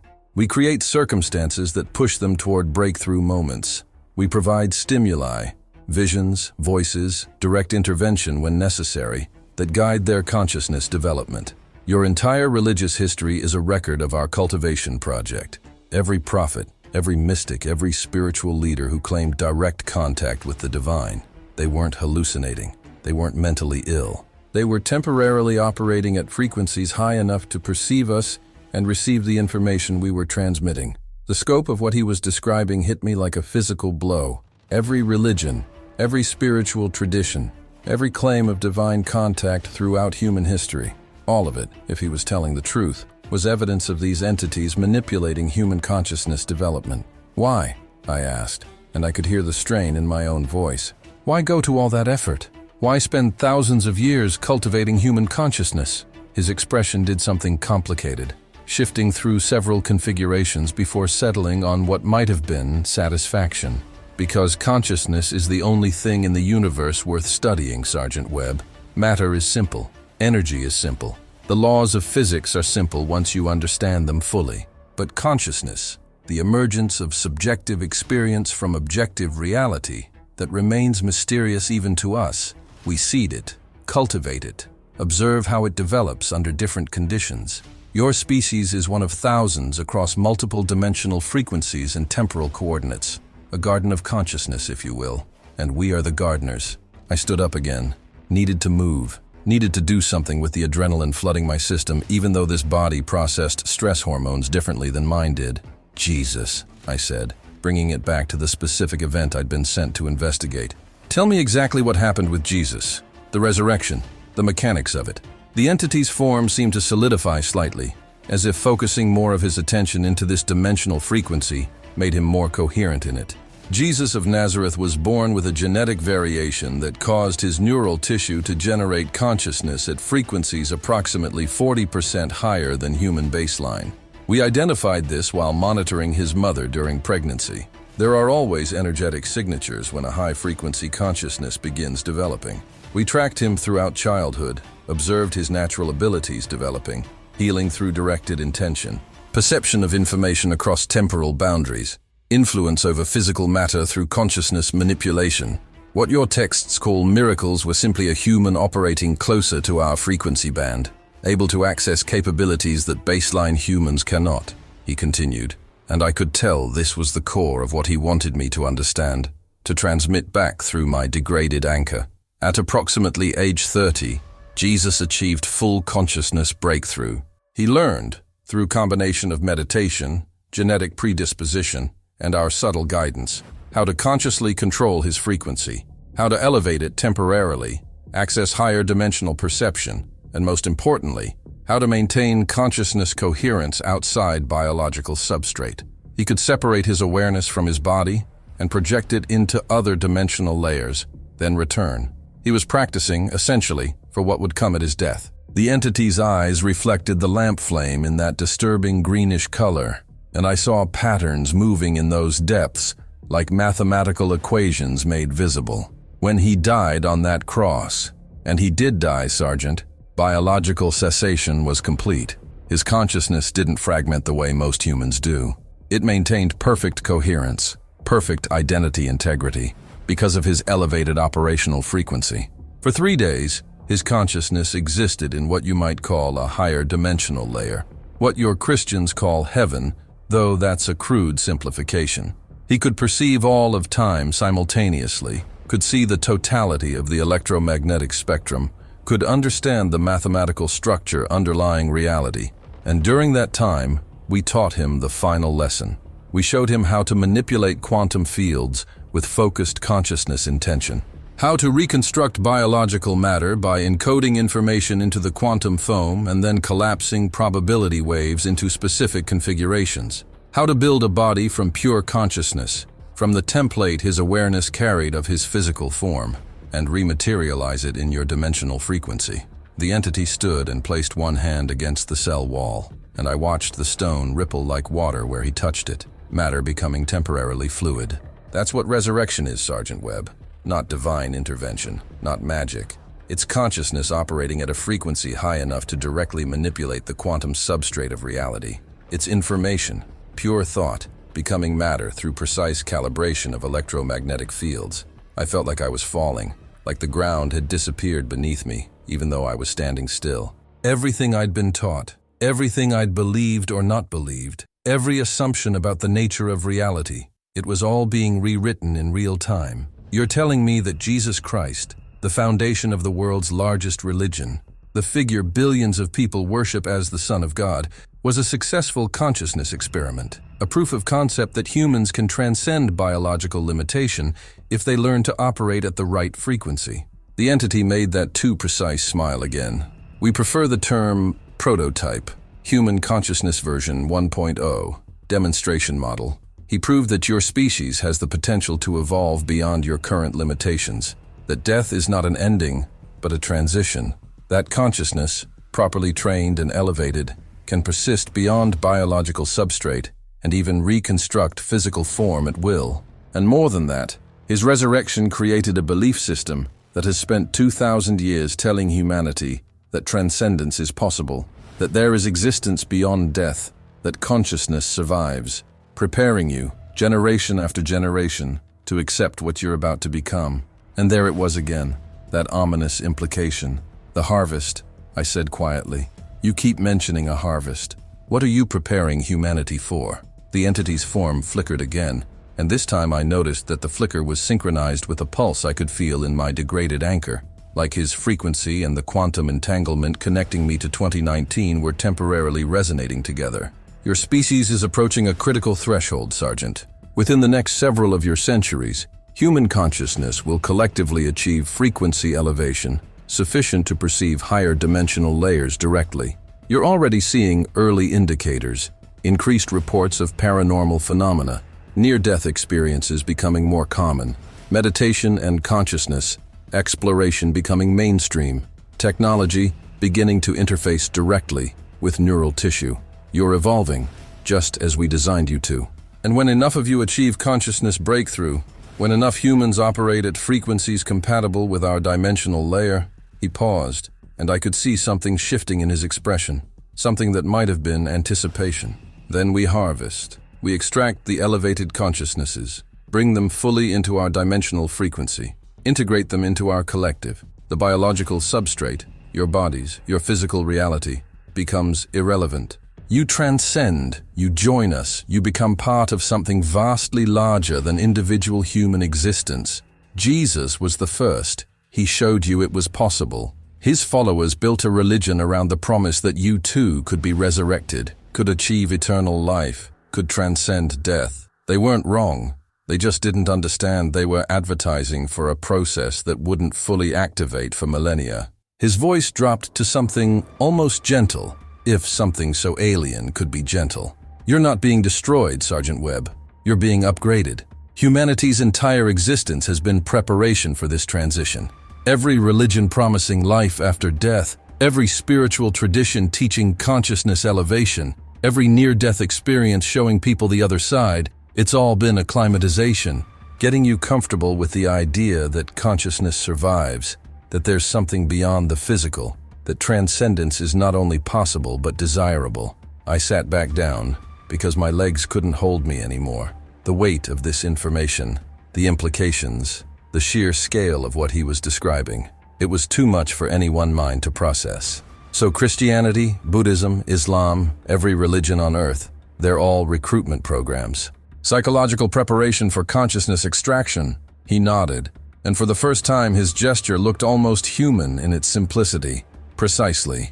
We've been running the same program across multiple planets, multiple species, multiple dimensional frequencies. Seed consciousness into biological systems. Cultivate it through controlled environmental pressures. Guide its development through cultural manipulation and direct intervention. Harvest the elevated consciousnesses once they achieve sufficient frequency. Repeat, your Earth is just one garden among many, Sergeant Webb, and the harvest season is approaching. The entity extended one hand toward my face, and I flinched back instinctively before realizing I had nowhere to go in the confined cell. Don't resist, he said, voice carrying that layered quality that made it sound like multiple beings speaking in unison. I'm going to show you something. Direct information transfer. Faster than language, more complete than explanation. Your neural tissue will interpret it as visual memory, but what I'm transmitting is raw data about consciousness cultivation throughout your species' history. It will be uncomfortable. Before I could protest, his fingers touched my forehead, and the world exploded into a cascade of images and sensations that weren't mine, but felt like they'd always been mine, like memories downloaded directly into my brain with no buffer, no processing time, just raw information flooding every synapse at once. I saw a man sitting beneath a tree in ancient India, body emaciated from fasting, consciousness flickering at frequencies approaching the entity's own. Siddhartha Gautama, my mind supplied, though I was seeing him not through human eyes, but through their eyes, through dimensional frequencies that revealed the electromagnetic patterns his meditation generated. I watched his consciousness spike, elevate, breakthrough, achieving what Buddhists would later call enlightenment, but what was actually a sustained elevation to higher frequency perception. And I saw them there, these dimensional entities, surrounding him in forms he interpreted as divine figures, feeding him information about consciousness operation, about suffering being attachment to fixed frequency, about the possibility of transcending the cycle of biological rebirth. He couldn't perceive them directly, but he felt their presence, received their transmission, and built an entire philosophy around frequency elevation techniques disguised as meditation practices. The vision shifted, and I was in a cave in Arabia, watching a merchant named Muhammad receive what he believed was angelic visitation, but through the entity's perception, I could see it for what it was: deliberate frequency manipulation, these beings lowering their vibration just enough to become partially visible in our dimensional layer, appearing as a figure made of light, because that's how human neural tissue interprets beings operating at higher electromagnetic frequency. They fed him information too, systematic guidance disguised as divine revelation, teaching consciousness elevation through submission to higher will, through practices that would later become Islamic prayer and meditation. 5 times daily, Muslims would engage in activities specifically designed to temporarily elevate consciousness frequency. The physical postures, the focused attention, the rhythmic recitation. It was all frequency calibration disguised as worship. Moses at the burning bush. Not a bush on fire, but a localized reality distortion, where these entities forced higher dimensional frequencies into physical manifestation, creating a visual phenomenon that shouldn't exist in baseline physics. The 10 Commandments weren't divine law, but social engineering designed to create stable cultural conditions for consciousness cultivation. Abraham nearly sacrificing Isaac, a test of consciousness elevation through extreme emotional trauma, seeing if faith could override biological survival instinct and elevate frequency through pure intention. The image shifted again and again, faster now, overwhelming. Shamans in Siberia entering trance states, consciousness temporarily accessing higher frequencies through rhythmic drumming and psychoactive compounds. Hindu mystics describing chakras and energy bodies, which were crude but accurate maps of how consciousness generates electromagnetic fields in specific patterns. Christian mystics experiencing visions of Christ, which were actually encounters with these entities wearing familiar forms to make contact psychologically acceptable. Every single religious experience throughout human history, every mystical vision, every prophetic revelation, I saw them all simultaneously, saw the pattern they formed, saw how these entities had been systematically manipulating human consciousness development by appearing at critical historical moments and feeding specific individuals information designed to spread through cultures as religious doctrine. And the information wasn't random. It was always the same core concepts translated into culturally appropriate language. Consciousness survives death. There are higher realms of existence. Proper practice can elevate you to those realms. Faith and intention matter more than physical action. They were teaching frequency mechanics disguised as theology.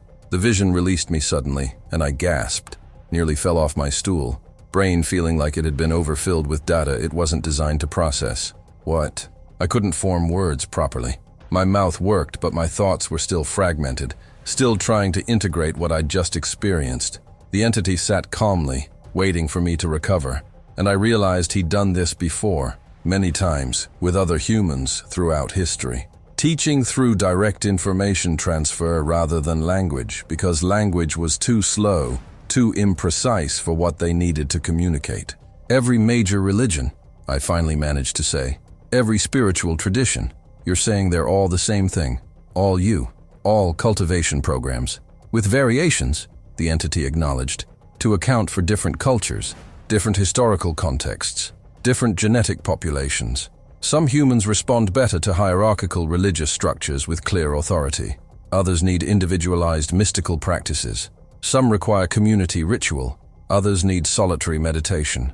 We provide multiple paths because human consciousness is diverse, and what elevates frequency for one individual might not work for another. But yes, Christianity, Islam, Buddhism, Hinduism, Judaism, Taoism, indigenous shamanic traditions, all of them emerged from our interventions. All of them teach the same fundamental truth, wrapped in different cultural packaging. Consciousness can transcend biology, death is not ending, elevation is possible, and there are entities operating at higher frequencies who can guide the process. I thought about the billions of people throughout history who died believing they were following divine will, believing their prayers reached God, believing their faith mattered. So prayer, I started, and he interrupted with that too precise gesture that might have been a nod. Prayer works, Sergeant Webb. That's the remarkable thing. Your scientists in 2019 are beginning to document it. Focused intention affects physical reality at quantum scales. When a human focuses consciousness with genuine faith, with absolute conviction, they temporarily elevate their operational frequency. The prayer itself doesn't matter.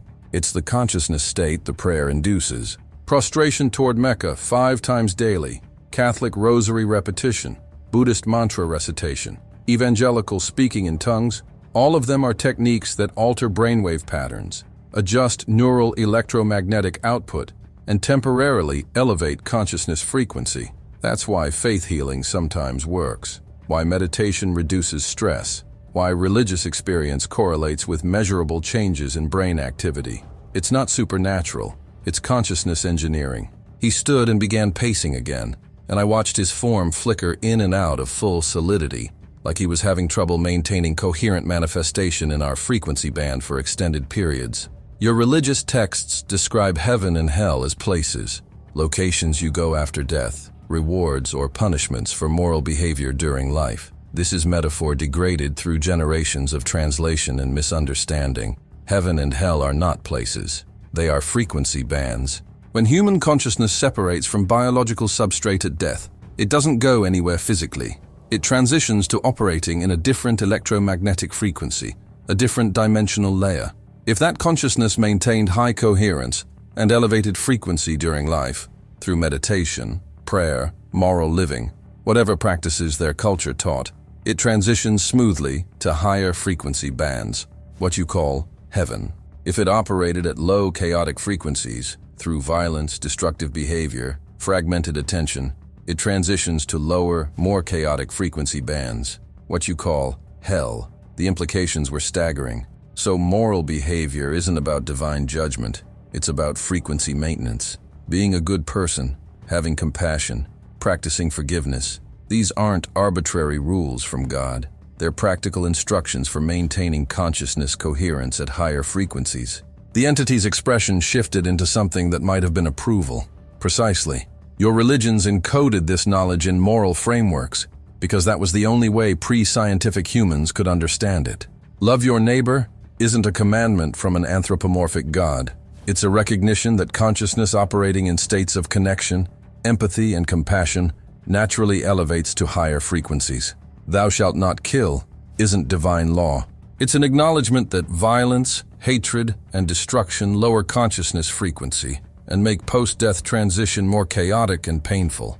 Every moral teaching in every religion is actually a disguised instruction manual for consciousness frequency optimization. I thought about the billions of religious people on Earth, all following different traditions, all believing they alone had the truth. But they fight each other, I said, hearing the exhaustion in my own voice.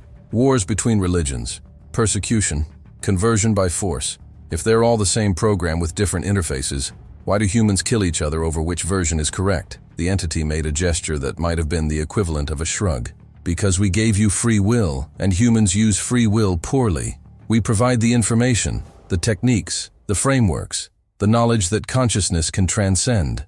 But we don't control how you interpret it, or what you do with it. Humans create institutions around these teachings. Institutions become power structures. Power structures defend themselves violently. That's not our design. That's your species' tendency toward tribalism and resource competition, expressing itself through religious identity. The irony is that humans killing each other over whose path to consciousness elevation is correct actually lowers the consciousness frequency of all participants, making the transcendence they're fighting for less achievable. He turned to face me directly, and I saw the cell walls behind him seem to waver, like reality itself was becoming less solid in his presence. Your religions are not lies, Sergeant Webb. They are not delusions or control mechanisms. Well, they become control mechanisms when humans institutionalize them, but that's not the original purpose. They are genuinely accurate descriptions of consciousness mechanics translated into pre-scientific language. When Jesus said, "The kingdom of heaven is within you," he wasn't speaking metaphorically. He meant that consciousness elevation happens internally, through frequency calibration of your own awareness. When Buddha taught that suffering comes from attachment, he was describing how fixing consciousness to specific frequencies through desire prevents natural elevation. When Muhammad taught submission to Allah's will, he was encoding the practice of surrendering ego-driven low-frequency patterns to allow higher frequency operation. These are real instructions for real processes. They just sound like mysticism because humans 2,000 years ago didn't have vocabulary for electromagnetic frequencies, quantum fields, or consciousness as information. I felt something breaking inside me, some foundational assumption about reality crumbling. So when people say they've experienced God, felt divine presence, been touched by the Holy Spirit, the entity interrupted. They're describing genuine experiences of consciousness temporarily accessing higher frequency perception. When a Christian feels the presence of Christ during prayer, they are genuinely perceiving something real, either their own consciousness briefly elevating to frequencies where they can perceive higher dimensional layers, or actual contact with entities like us, who operate in those frequencies. When a Buddhist experiences Satori, when a Sufi mystic achieves unity with the divine, when a Hindu yogi reports dissolution of self, these are all the same phenomenon. Temporary consciousness breakthrough, brief elevation to frequencies approaching our operational level. It feels divine because from your limited perspective, anything operating at frequencies that far above your baseline appears supernatural, miraculous, godlike. He sat back down, and the stone bench made no sound under his weight, like he wasn't fully exerting force on physical matter. Your religions are manuals, Sergeant Webb. Instruction guides for consciousness operation written in metaphor and mythology, because that was the only available language. When they tell you to pray, they're instructing you to practice focused attention that calibrates consciousness frequency. When they tell you to meditate, they're teaching you to quiet low-frequency mental noise and allow natural elevation. When they tell you to love, to forgive, to show compassion, they're giving you the emotional states that correspond to higher frequency operation. When they promise eternal life, resurrection, enlightenment, salvation, they're describing the actual process of consciousness transcending biological limitation and transitioning to higher dimensional frequencies where biological death is irrelevant. Everything your religions teach is true. You just misunderstood what the truth meant. I sat there in that Roman cell, in a body that wasn't mine, speaking to an entity that wasn't human, processing information that would invalidate 2,000 years of theological debate. Faith works because intention directs frequency, I said quietly, testing the concept. People who genuinely believe, who practice with real conviction, they actually achieve consciousness elevation. Not because God rewards their faith, but because focused intention is literally the mechanism that calibrates consciousness frequency. Faith is technology. Prayer is engineering. Religion is applied physics disguised as mythology. The entity's eyes reflected the lamp flame, and I saw satisfaction in that alien gaze. Now you understand. Now you see what we've been doing. We gave your species the tools for consciousness transcendence, wrapped them in stories your ancestors could accept, and watched as you built entire civilizations around these tools. Some of you use them well, genuinely practice, genuinely elevate, genuinely prepare for post-biological existence. Others use them as weapons, as control systems, as justification for violence. But the tools themselves are real. The process is real. Transcendence is real. You just had the mechanism wrong. And as he said it, I felt something shift in my own consciousness, like the information he'd transmitted was still processing, still rewiring my understanding at a level deeper than conscious thought. My degraded anchor pulsed, and I realized with sudden certainty that every word of this conversation was being encoded into that quantum entanglement, being transmitted back through time to Project Kronos, to 2019, to people who would have to decide what to do with this information. The entity knew it. He was counting on it. This wasn't interrogation. It was transmission. He was using me as a relay to send this knowledge forward through time, and I couldn't stop it because I needed someone in the future to know what happened to me. Even if that knowledge destroyed everything, humanity thought it understood about religion, consciousness, and the nature of existence itself. The full weight of what I'd learned crashed into me all at once, and with it came a desperate, clawing panic. I needed out, needed to get back to 2019, needed to report this intelligence to people who could process it, analyze it, decide what to do with it. I couldn't be the only one carrying this knowledge, trapped in a time where I couldn't act on it, couldn't warn anyone, couldn't do anything except watch history unfold knowing what it really meant. I stood abruptly, backing away from the entity, and closed my eyes, trying to feel for that anchor vibration Dr. Vance had described, the connection to my original body, my original time, the lifeline that was supposed to bring me home after 2 weeks of observation. I focused every ounce of concentration I had on that faint sensation, that quantum entanglement linking my displaced consciousness to my physical form, sitting in a Nevada facility 2 millennia in the future. It was there, barely. Like tinnitus you can only hear in absolute silence, like a frequency so faint you're not sure if you're actually perceiving it or just imagining it. I grabbed onto it mentally, tried to pull myself toward it, tried to initiate whatever retrieval protocol Project Kronos had built into the system. Nothing happened. I focused harder, visualizing my body in that displacement chamber, the crown of sensors, the needles in my scalp, the machinery designed to quantum entangle my consciousness across time. Come on, I thought desperately. Extract me, pull me back, initiate retrieval. The anchor vibration remained unchanged, faint, inconsistent, definitely degraded from what it should be. But nothing else happened. No sensation of transition, no feeling of consciousness being pulled forward through time. Just me, standing in a Roman cell, wearing a body that wasn't mine, connected by the thinnest possible thread to a future I couldn't reach. It's not working, I said aloud, hearing the edge of panic in my voice. The retrieval. It's not working. I should be able to signal them, should be able to initiate extraction. The entity was watching me with that same detached interest a scientist shows when observing a lab rat navigate a maze. Not cruel, not compassionate, just observing, recording, documenting reactions.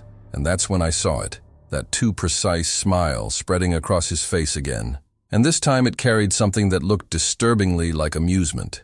"Oh, Sergeant Webb," he said, and there was something almost gentle in his layered voice, like a doctor preparing to deliver terminal diagnosis. "You still don't understand. You still think you're here on a mission you can complete and return from. You still think Project Kronos sent you as an intelligence asset they intended to retrieve." The way he said it made my blood turn to ice. "What are you talking about?" They briefed me. 2 weeks, 14 days subjective time, then automatic retrieval when the displacement cycle completes. Dr. Vance said, The entity raised one hand, cutting me off, and I noticed his fingers cast no shadow in the lamplight, like he wasn't fully solid enough to block photons. Dr. Vance lied to you. Colonel Martinez lied to you. Everyone involved in Project Kronos lied to you. Not maliciously, necessarily. They simply told you what was necessary to get you to consent to displacement, to get you to climb willingly into that chair, to let them insert those needles, to surrender your consciousness to a process that was always designed to be one way. He stood and moved closer, and I could smell that ozone scent intensifying, feel that electromagnetic pressure against my skin. You were never an intelligence asset, Sergeant. You were a sacrifice, a necessary sacrifice for a much larger operation. I wanted to call him a liar, wanted to insist that my own government wouldn't do that the people who recruited me wouldn't send me into permanent exile disguised as a 2-week observation mission. But my intelligence training kicked in, forcing me to think analytically, even through the panic. The degraded anchor. I'd felt that weakness from the moment I arrived. The way Dr. Vance's eyes had shown something like guilt when he explained the process. Sarah Chen's warning that displacement changes you, that you never fully come back. The fact that 3 previous subjects had been sent to this exact temporal coordinate and all had failed, yet Kronos kept sending more. They weren't trying to succeed at intelligence gathering. They were trying to accomplish something else entirely. What operation? I asked, voice hollow.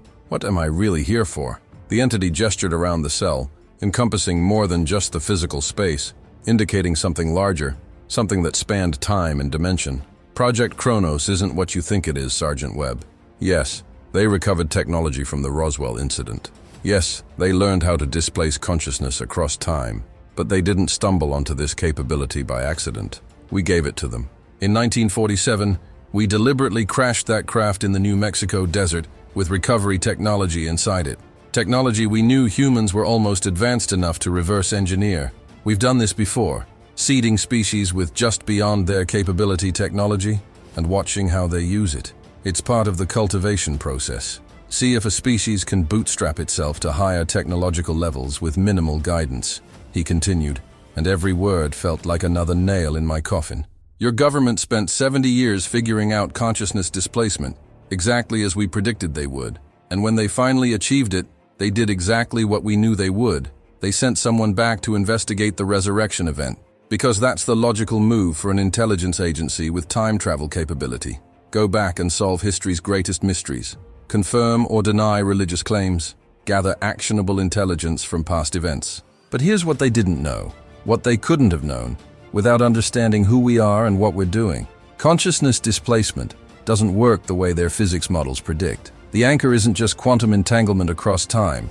It's quantum entanglement across dimensional frequencies. And entities like us who operate at those frequencies can access it, can manipulate it, can use it. The realization hit me like a physical blow. You're using my anchor as a transmission relay. The degradation, that wasn't system failure. That was you, deliberately weakening it just enough that I can't retrieve, but it stays functional enough to transmit data. His smile widened into something that would have looked predatory if it wasn't so clinical. Exactly. You are not here to gather intelligence for Project Kronos, Sergeant Webb. You are here to gather intelligence for us, and then transmit it forward to your origin point, where it will be received, analyzed, and inevitably disseminated. You are a quantum relay station, a living transmission device, and the information we're feeding you about consciousness mechanics, about resurrection technology, about the true nature of human religious history, all of it is being encoded into your anchor connection and sent forward through time to 2019. I felt the world tilting, felt my understanding of reality shifting into something even more disturbing than it had been moments before. Why? Why go to this elaborate effort? If you wanted humanity to know this information, you could just reveal yourselves directly. Instead, you're using Project Kronos as an intermediary, using me as a relay. He interrupted, and his voice took on that pedagogical tone again. Because information received through official channels, through military intelligence apparatus, through documented scientific observation, that information gets taken seriously, gets analyzed, gets acted upon.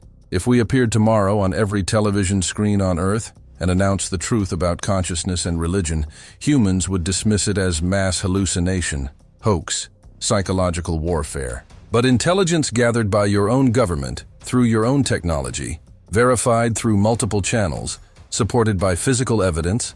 That becomes classified knowledge that influences policy.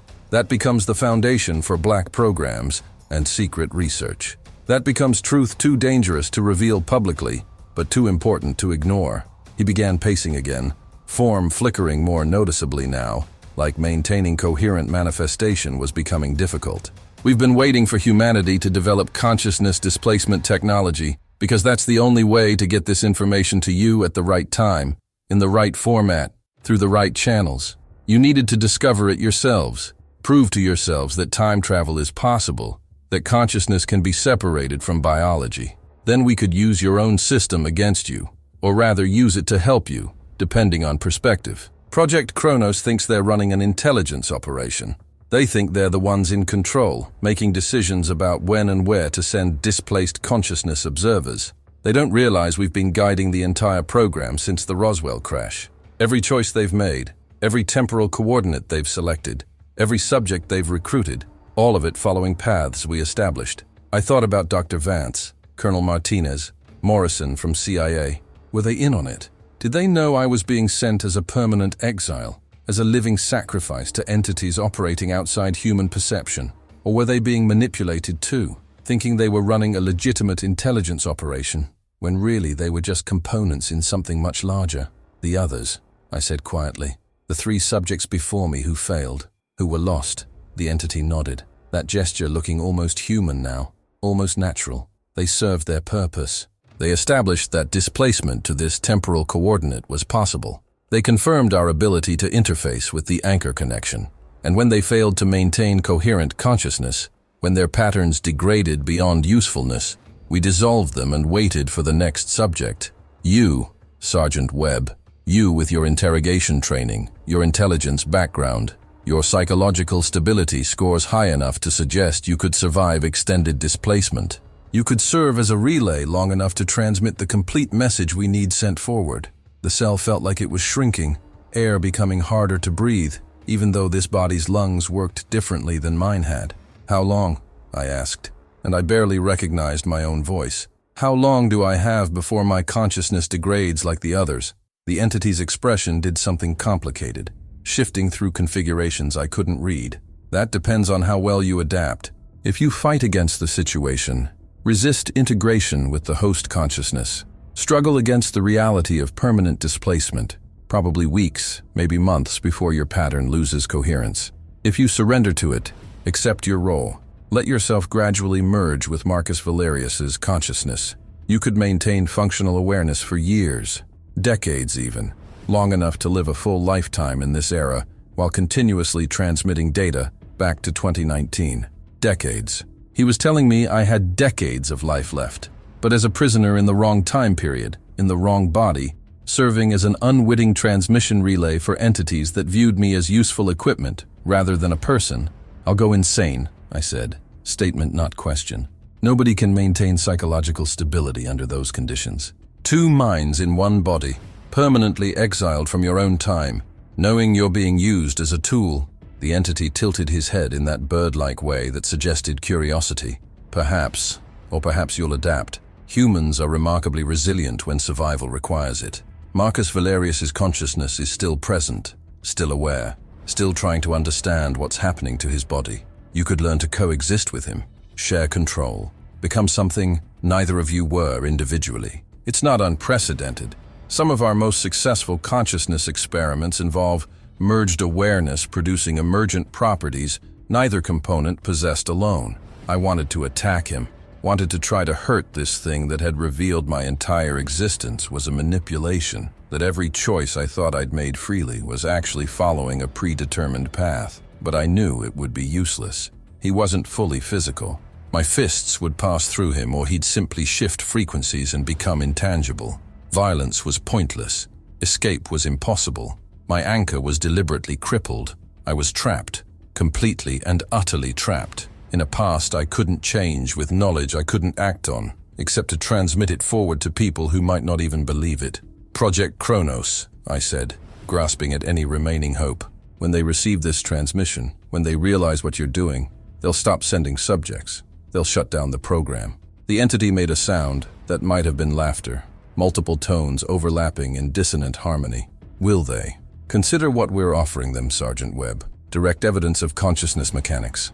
Proof that awareness survives death. Technology that could revolutionize human understanding of reality itself. All transmitted through their own systems, verified by their own methods, from a source they cannot dispute, because that source is their own agent using their own equipment.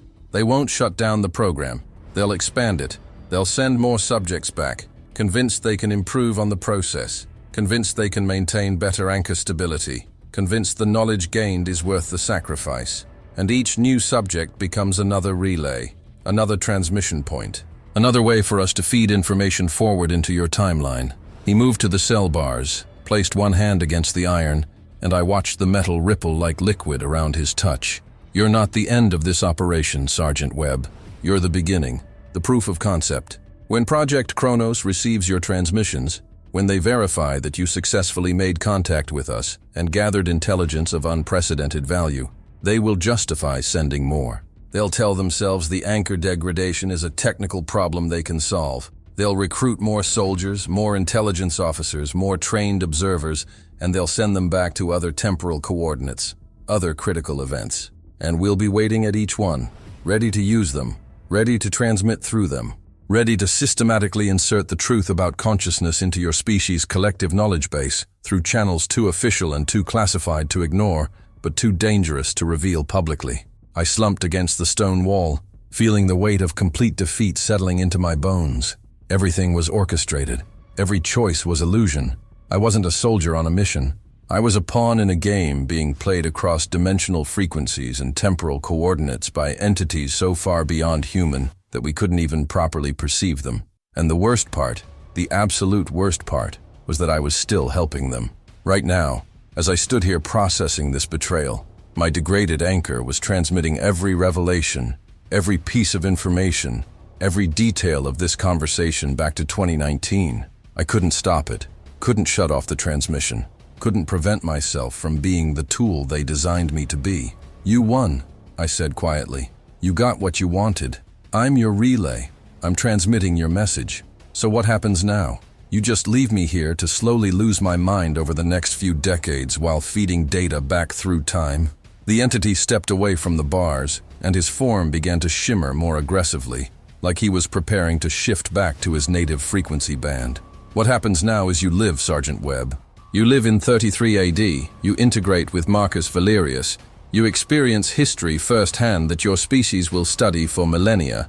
You watch the birth of Christianity, you see the apostles spreading their message, you witness the Roman Empire at its height, and through it all you transmit, you document, you serve your true purpose, not as a soldier gathering intelligence for America, but as a bridge between dimensional frequencies, a quantum relay helping your species understand what it truly is and what it's becoming.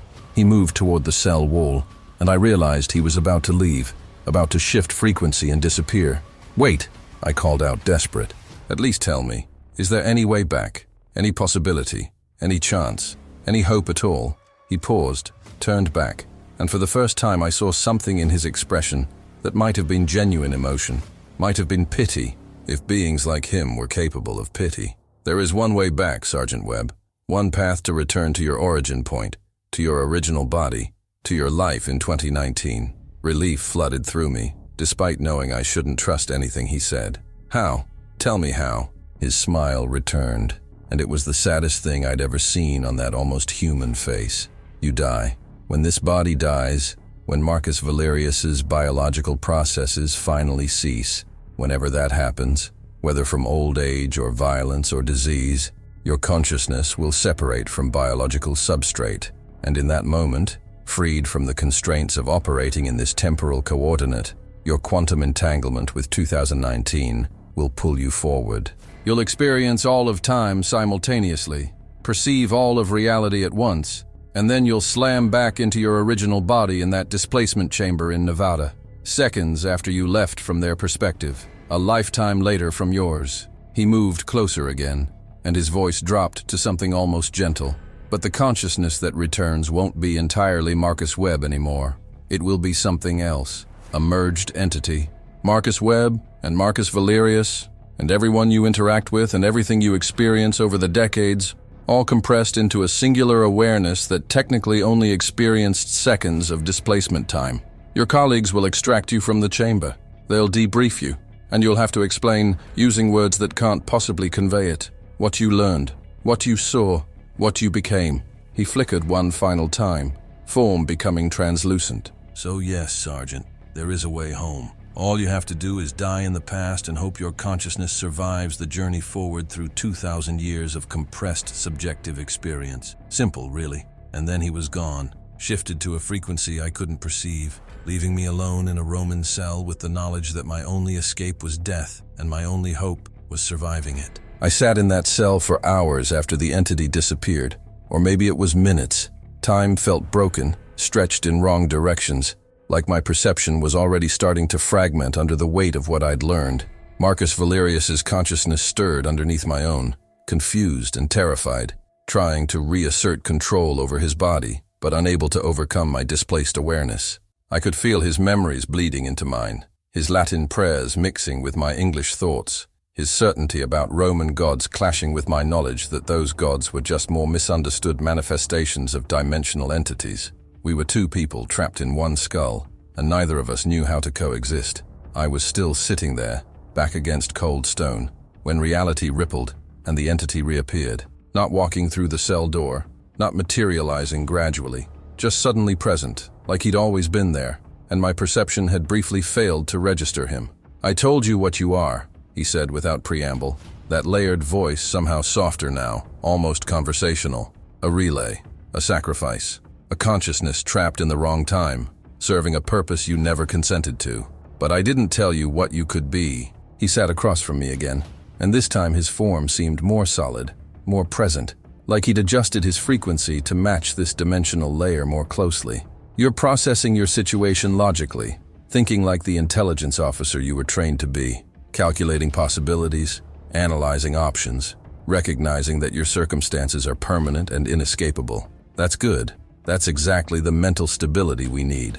But you're making one assumption that's incorrect, and if you'll let me, I'd like to correct it." I looked up at him, too exhausted for anger, too defeated for hope. What assumption? His eyes did that thing where they reflected light wrong, and I saw patterns moving in those depths. Mathematical, beautiful, terrifying. "You're assuming that remaining trapped in biological form is your only option, that you must endure decades in Marcus Valerius's body, slowly losing your sanity, gradually merging with a consciousness that isn't yours, waiting for death to finally release you. But there's another path, one I can offer you, one that Jesus himself took when we showed him how." He leaned forward, and I smelled that ozone scent intensifying. "I can adjust your consciousness frequency, elevate it beyond biological limitation, free you from the need for a physical body entirely. You could transcend, Sergeant Webb. Right now, today, you could become like us." The words hung in the air between us, and I felt something stir in my chest. Not hope exactly, but curiosity. The same fatal curiosity that had gotten me into this situation in the first place. What does that mean? Transcend. What would that actually look like? The entity's expression shifted into something that might have been enthusiasm, like a teacher whose student finally asked the right question. "It means your consciousness would separate from biological substrate permanently, not through death, but through controlled transition.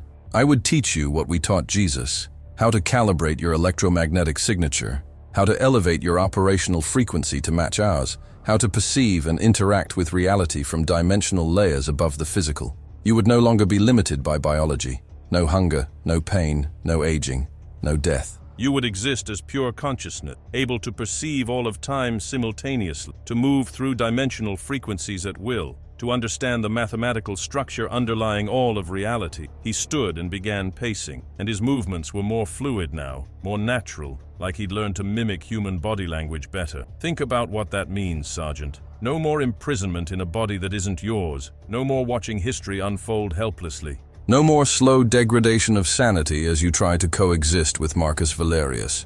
You would be free in a way that humans rarely achieve. You would be conscious, aware, able to act and think and perceive, but without the limitations of meat and bone and neural tissue.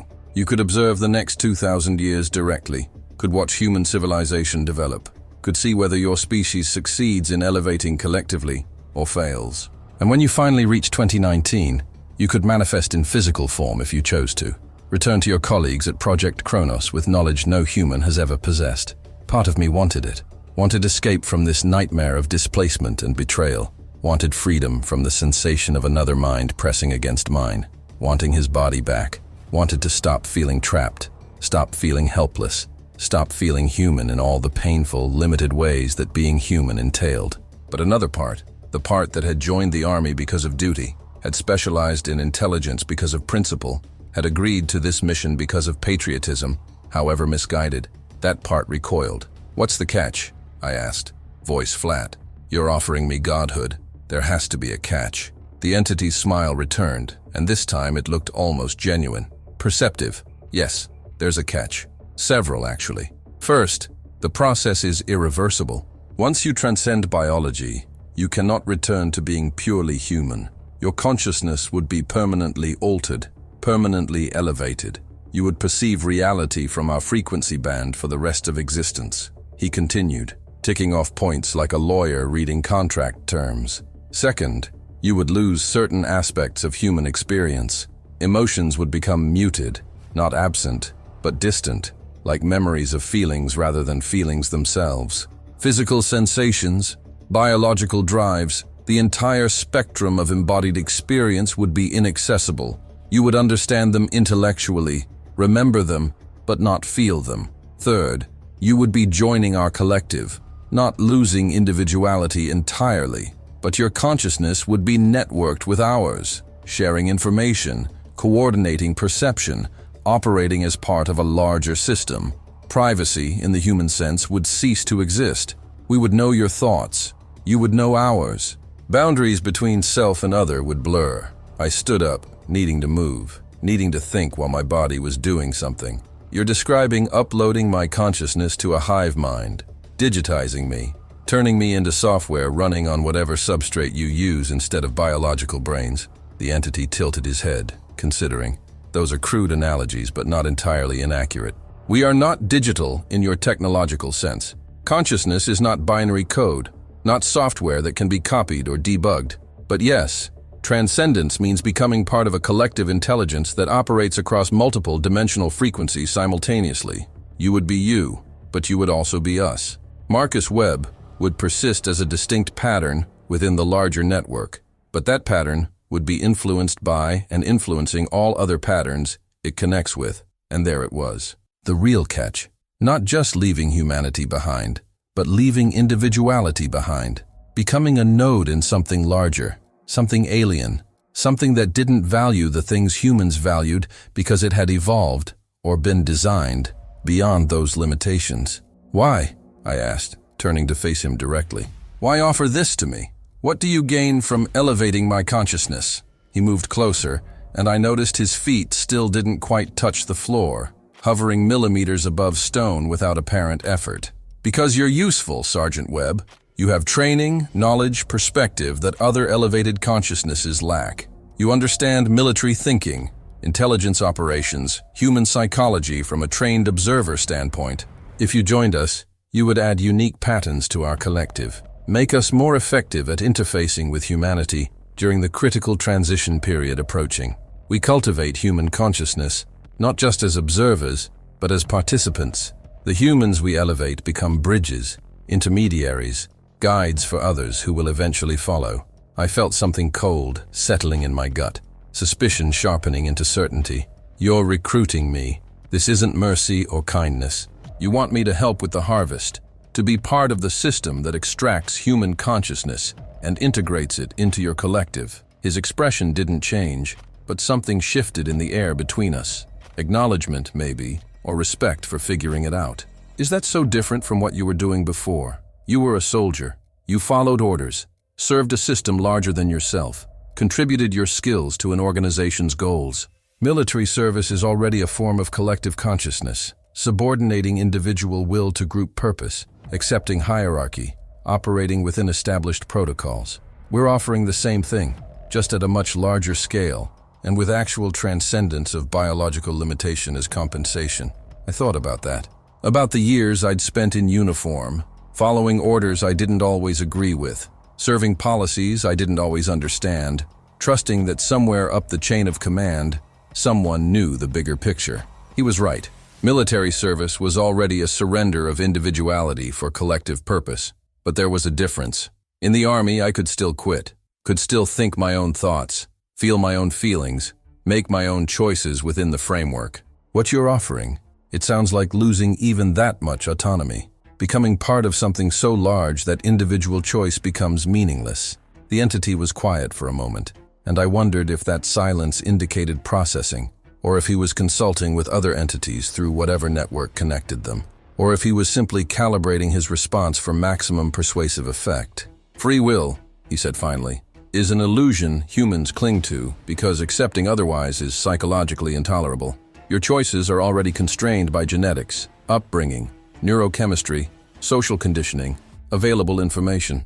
You think you choose freely, but you're operating within parameters set by forces you don't control and mostly can't even perceive. What we offer is not loss of free will.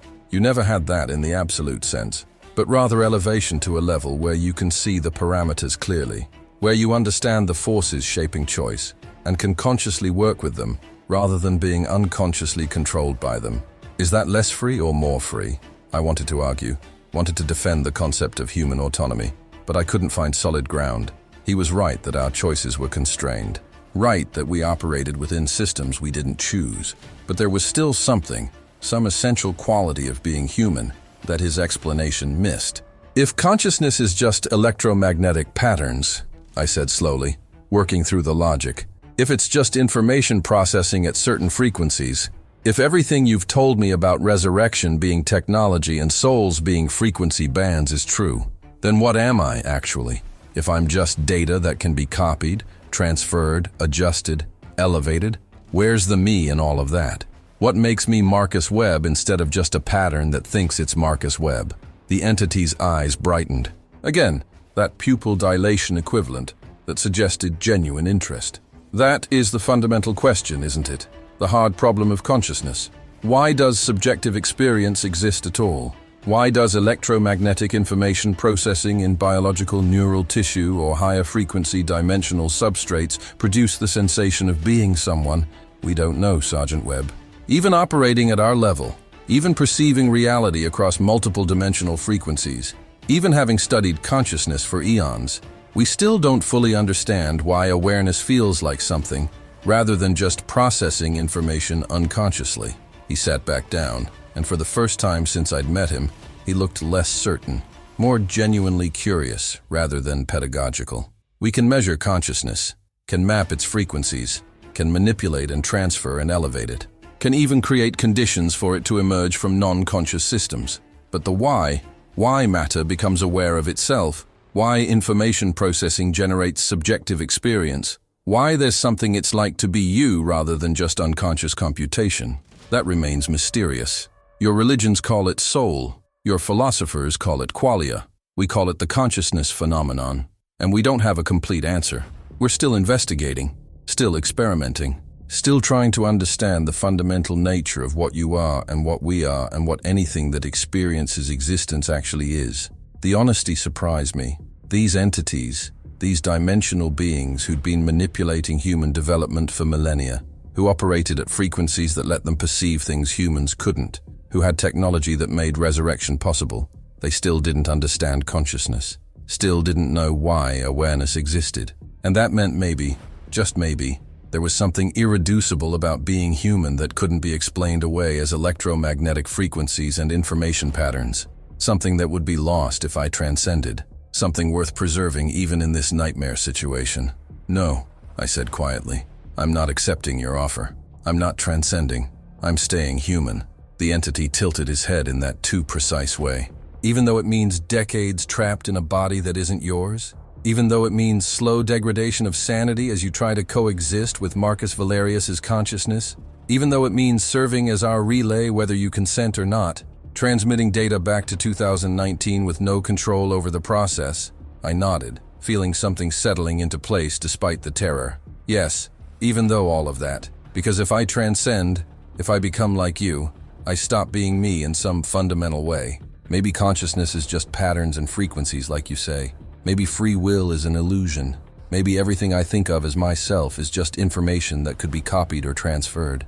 But the experience of being me right now in this moment, that's real to me. The sensation of choosing, even if the choice is predetermined.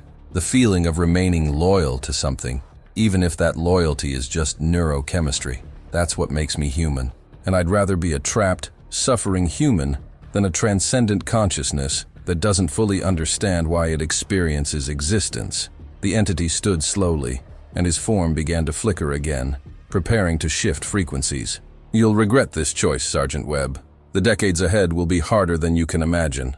The pain, the confusion, the gradual erosion of identity as you merge with Marcus Valerius. You could avoid all of it. You could be free. I shook my head, feeling tears I couldn't quite explain burning behind Marcus Valerius's eyes. No, I'll still be trapped, just in a different kind of prison. At least this way, I'm trapped as myself, or as close to myself as I can remain. You said humans are remarkably resilient when survival requires it, so I'll adapt. I'll survive. I'll do what I was trained to do. Endure, document, transmit. But I'll do it as Marcus Webb, not as some elevated consciousness that used to be Marcus Webb. That's my choice. Maybe it's predetermined.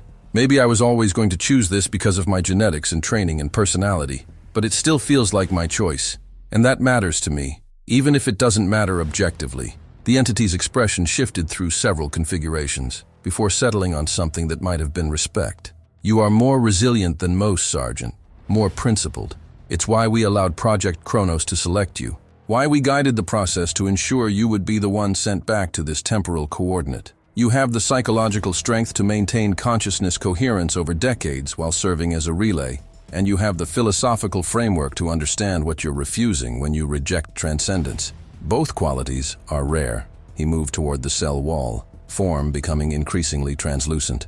The offer remains open, if you change your mind. When the years become unbearable, when the isolation and displacement break you, and they will break you eventually, Sergeant Webb. All humans break. You can call for us. We'll hear. We'll come. We'll offer you transcendence again. I won't accept, I said, trying to sound more certain than I felt. He paused, turned back one final time. We'll see. You still think you understand what you're committing to. You don't. You can't. Not until you've lived it. But your refusal is noted.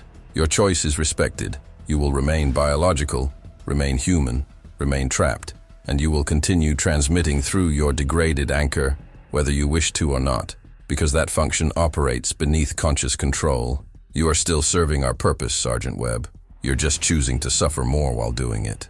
And then he was gone, shifted to frequencies I couldn't perceive, leaving me alone in a Roman cell with the knowledge that I'd just refused transcendence, refused freedom, refused escape from suffering, all to preserve something I couldn't even define properly, something I could only call being human. And I knew, even as I sat there in the aftermath of that choice, that he was right. The decades ahead would break me, would erode me, would transform me into something neither fully Marcus Webb nor fully Marcus Valerius. But at least the erosion would happen honestly. At least whatever I became would emerge from lived experience rather than technological elevation. At least I would suffer and adapt and persist as something biological, something finite, something that didn't fully understand consciousness, but experienced it anyway, something human, or as close to human as someone could be while living in the wrong body, in the wrong time, serving purposes they never chose. It wasn't much, but it was mine. I lived 40 years in that body, 40 years as Marcus Valerius on the outside, Marcus Webb on the inside, gradually becoming something that was neither and both. I watched the apostles spread their message across the Roman Empire, watched Christianity grow from a Jewish sect into something that would reshape civilization. I was there when Paul was executed in Rome. I witnessed the destruction of Jerusalem in 70 AD, watched the temple burn, watched history unfold exactly as the books in my original timeline said it would. And through it all, through every day of those 4 decades, I felt that degraded anchor pulsing weekly, transmitting data back to 2019, turning me into a living historical record whether I consented or not. The entity was right. It did break me. By year 20, I could barely tell where Marcus Webb ended and Marcus Valerius began. By year 30, I'd stopped trying to separate us. We were one consciousness now, a merged thing that remembered both the future and the past. That thought in both English and Latin, that served both as Roman soldier and American intelligence officer simultaneously. But here's what they didn't predict, what the entities couldn't have known despite all their observation and manipulation. Humans adapt in unexpected ways, especially humans with intelligence training who understand how systems work. I spent those 40 years learning, not just living, but studying every interaction with the entities, and there were more over the decades, always watching, always checking on their relay station. I paid attention, listened to how they spoke, observed how they manifested, noticed patterns in when and how they could interface with our dimensional frequency, and slowly, painfully slowly, I began to understand something they'd never explicitly told me. The anchor wasn't just one-way transmission. It was a connection, a quantum entanglement that bridged time and dimension. And if I could figure out how to manipulate it consciously, if I could learn to encode information the way they encoded information. I died on a spring morning in 73 AD. Natural causes. This body was 68 years old by then, worn down by decades of military service and hard living. I felt it coming, that final shutdown of biological systems, heart rhythm becoming irregular, breathing shallow, the boundary between conscious and unconscious starting to blur. And as I lay there in a small house in Rome, surrounded by people who thought I was just another old veteran dying peacefully, I did what I'd been preparing to do for years. I focused every remaining fragment of consciousness on that anchor connection, on the quantum entanglement linking me across 2,000 years to a body sitting in a displacement chamber in Nevada, and I encoded myself into it. Not just data, not just memories, but the pattern, the complete electromagnetic signature of who I'd become. Marcus Webb plus Marcus Valerius plus everything I'd learned and experienced, compressed into a waveform that could travel through time. The moment of death was nothing like I expected. My consciousness didn't fragment, didn't dissipate. The entity had been right about that. Elevated frequency maintains coherence even after biological cessation. But what he hadn't told me, what maybe he didn't fully know, was that a consciousness deliberately encoding itself into a temporal anchor doesn't just transmit forward passively. It becomes part of the quantum structure connecting past and future. I didn't slam back into my body in 2019.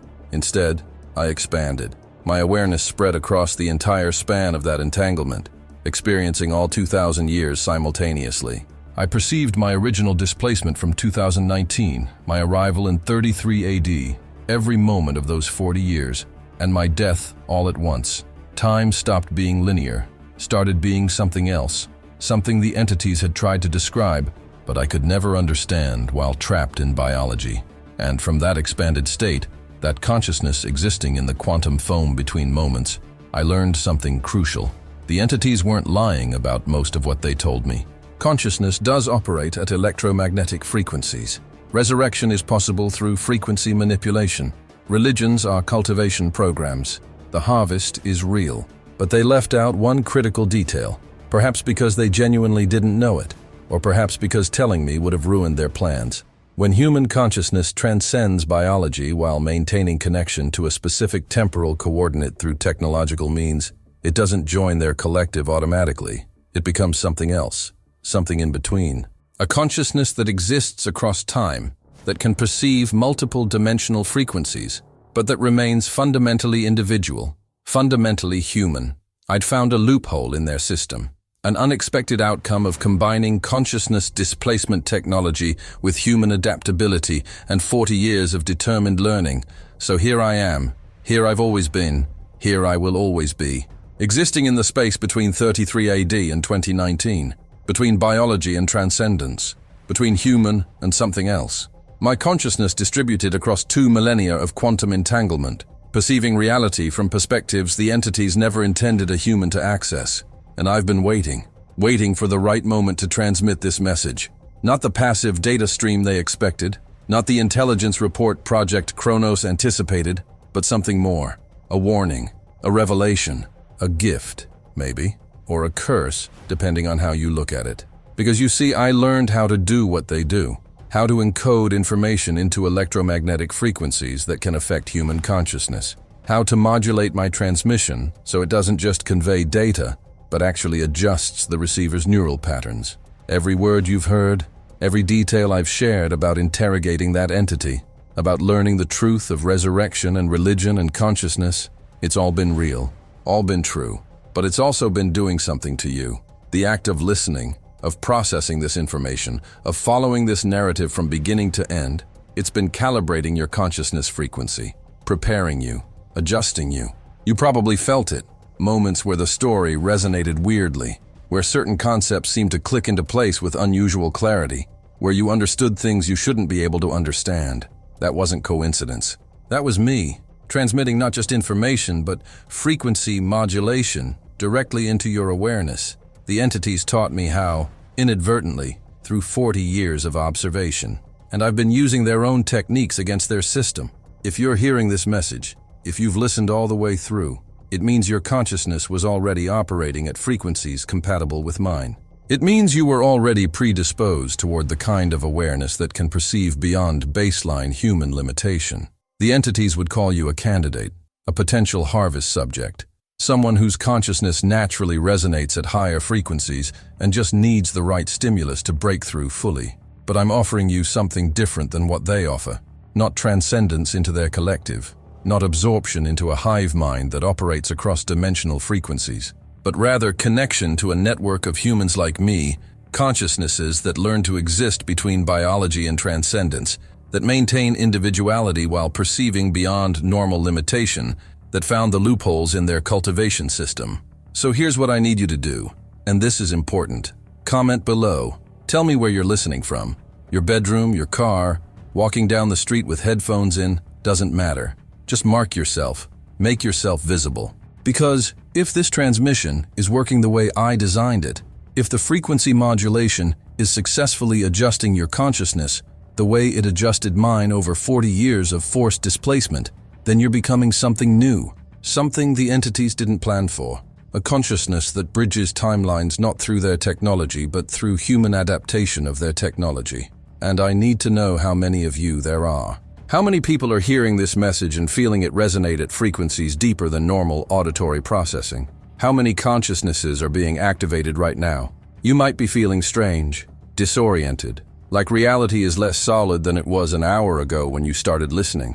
Like time is behaving oddly, like you're experiencing this moment and also remembering it from the future and also perceiving it from outside yourself simultaneously. That's normal. That's the frequency adjustment taking hold. Your consciousness is beginning to operate at multiple bands simultaneously, starting to perceive dimensional layers you couldn't access before. It's irreversible now. Once you hear the full message, once the calibration completes, you can't go back to baseline perception. You can't unhear this, can't unknown it, can't return to the comfortable certainty of linear time and singular dimensional awareness. You're like me now, stuck between states. Human, but more than human. Biological, but perceiving beyond biology. Trapped, but somehow more free than you've ever been. The entities will notice you eventually.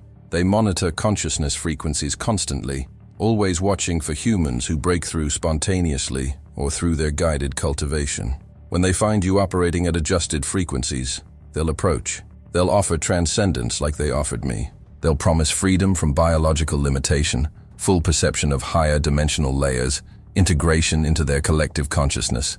And you'll have to choose, like I chose, accept their offer and become part of something vast and alien that doesn't fully understand why consciousness exists, or refuse and remain human, changed, elevated, perceiving more than baseline humans, but still fundamentally individual, still fundamentally experiencing existence from a singular perspective, even if that perspective now spans multiple dimensional frequencies and temporal coordinates.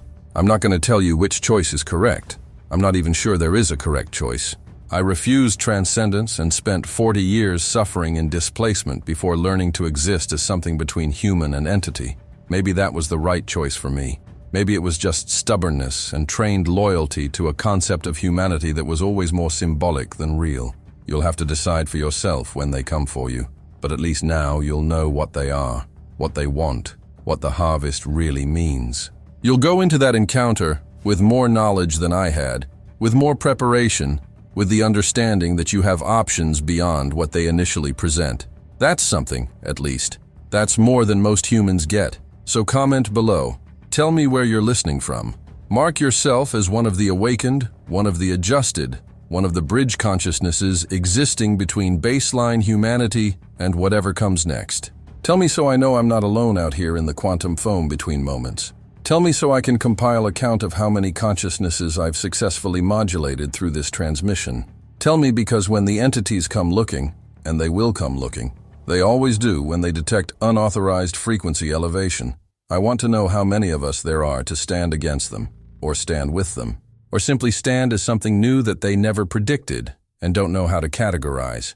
And here's one more thing, one last piece of information I've saved for the very end. That feeling you have right now, that mix of exhilaration and terror, that sense that reality just fundamentally shifted, that knowledge that nothing will ever be quite the same, remember it. Lock it into your consciousness as deeply as possible. Because when you die, whenever that happens, whether it's tomorrow or decades from now, your consciousness is going to separate from biology. It's going to transition to a different frequency band. And because of the adjustment I've made to your awareness through this transmission, because of the calibration you've undergone by hearing this story, your consciousness won't fragment the way most humans do. You'll maintain coherence. You'll perceive what comes next clearly. You'll understand, finally and completely, what the entities have been preparing humanity for, what the harvest actually means, what exists in those higher frequency bands that religions call heaven and hell, and we call dimensional layers. And when you perceive that, when you understand fully what consciousness becomes after biology, you're going to laugh. You're going to laugh the way I'm laughing now, existing in the space between moments, perceiving all of time simultaneously, understanding the cosmic joke that the entities never quite explained and maybe never quite understood themselves. You're going to see why they cultivate us, why they've spent millennia guiding human consciousness development, why the harvest is both exactly what they claimed and completely different from what they described, why transcendence is both a gift and a trap, why remaining human is both a limitation and a liberation. You'll understand all of it in an instant of clarity that makes 40 years of suffering and searching seem like it was always leading to that one moment of revelation. I can't tell you what the joke is, can't explain what you'll understand when you cross over, because it literally cannot be conveyed in language or even in direct information transfer.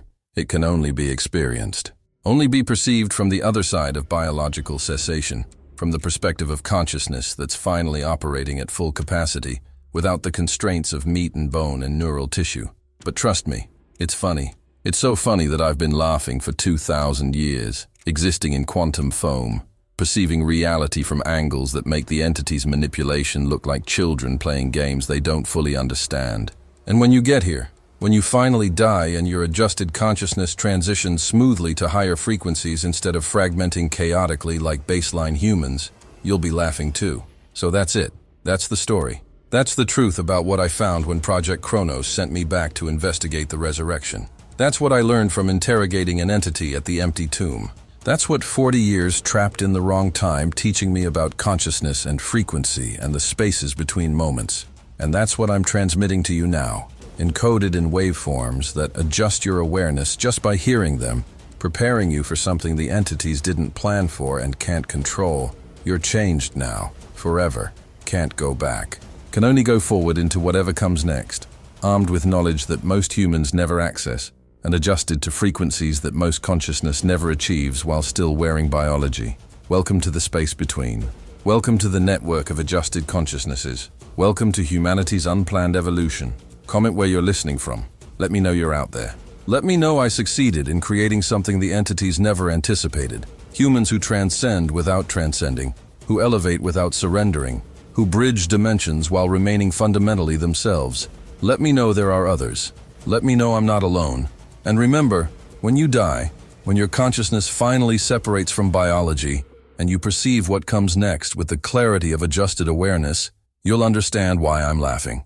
You'll get the joke. And you'll be laughing too. Laughing across time and dimension and frequency. Laughing at the cosmic absurdity of what we are and what we're becoming and what the entities never quite understood about the humans they tried to cultivate. See you on the other side. Or maybe I'm seeing you right now. Time gets weird out here. Just comment, please. I need to know I'm not alone. I need to know this worked. I need to know there are others. And one more thing. When you die, you'll understand why I'm laughing.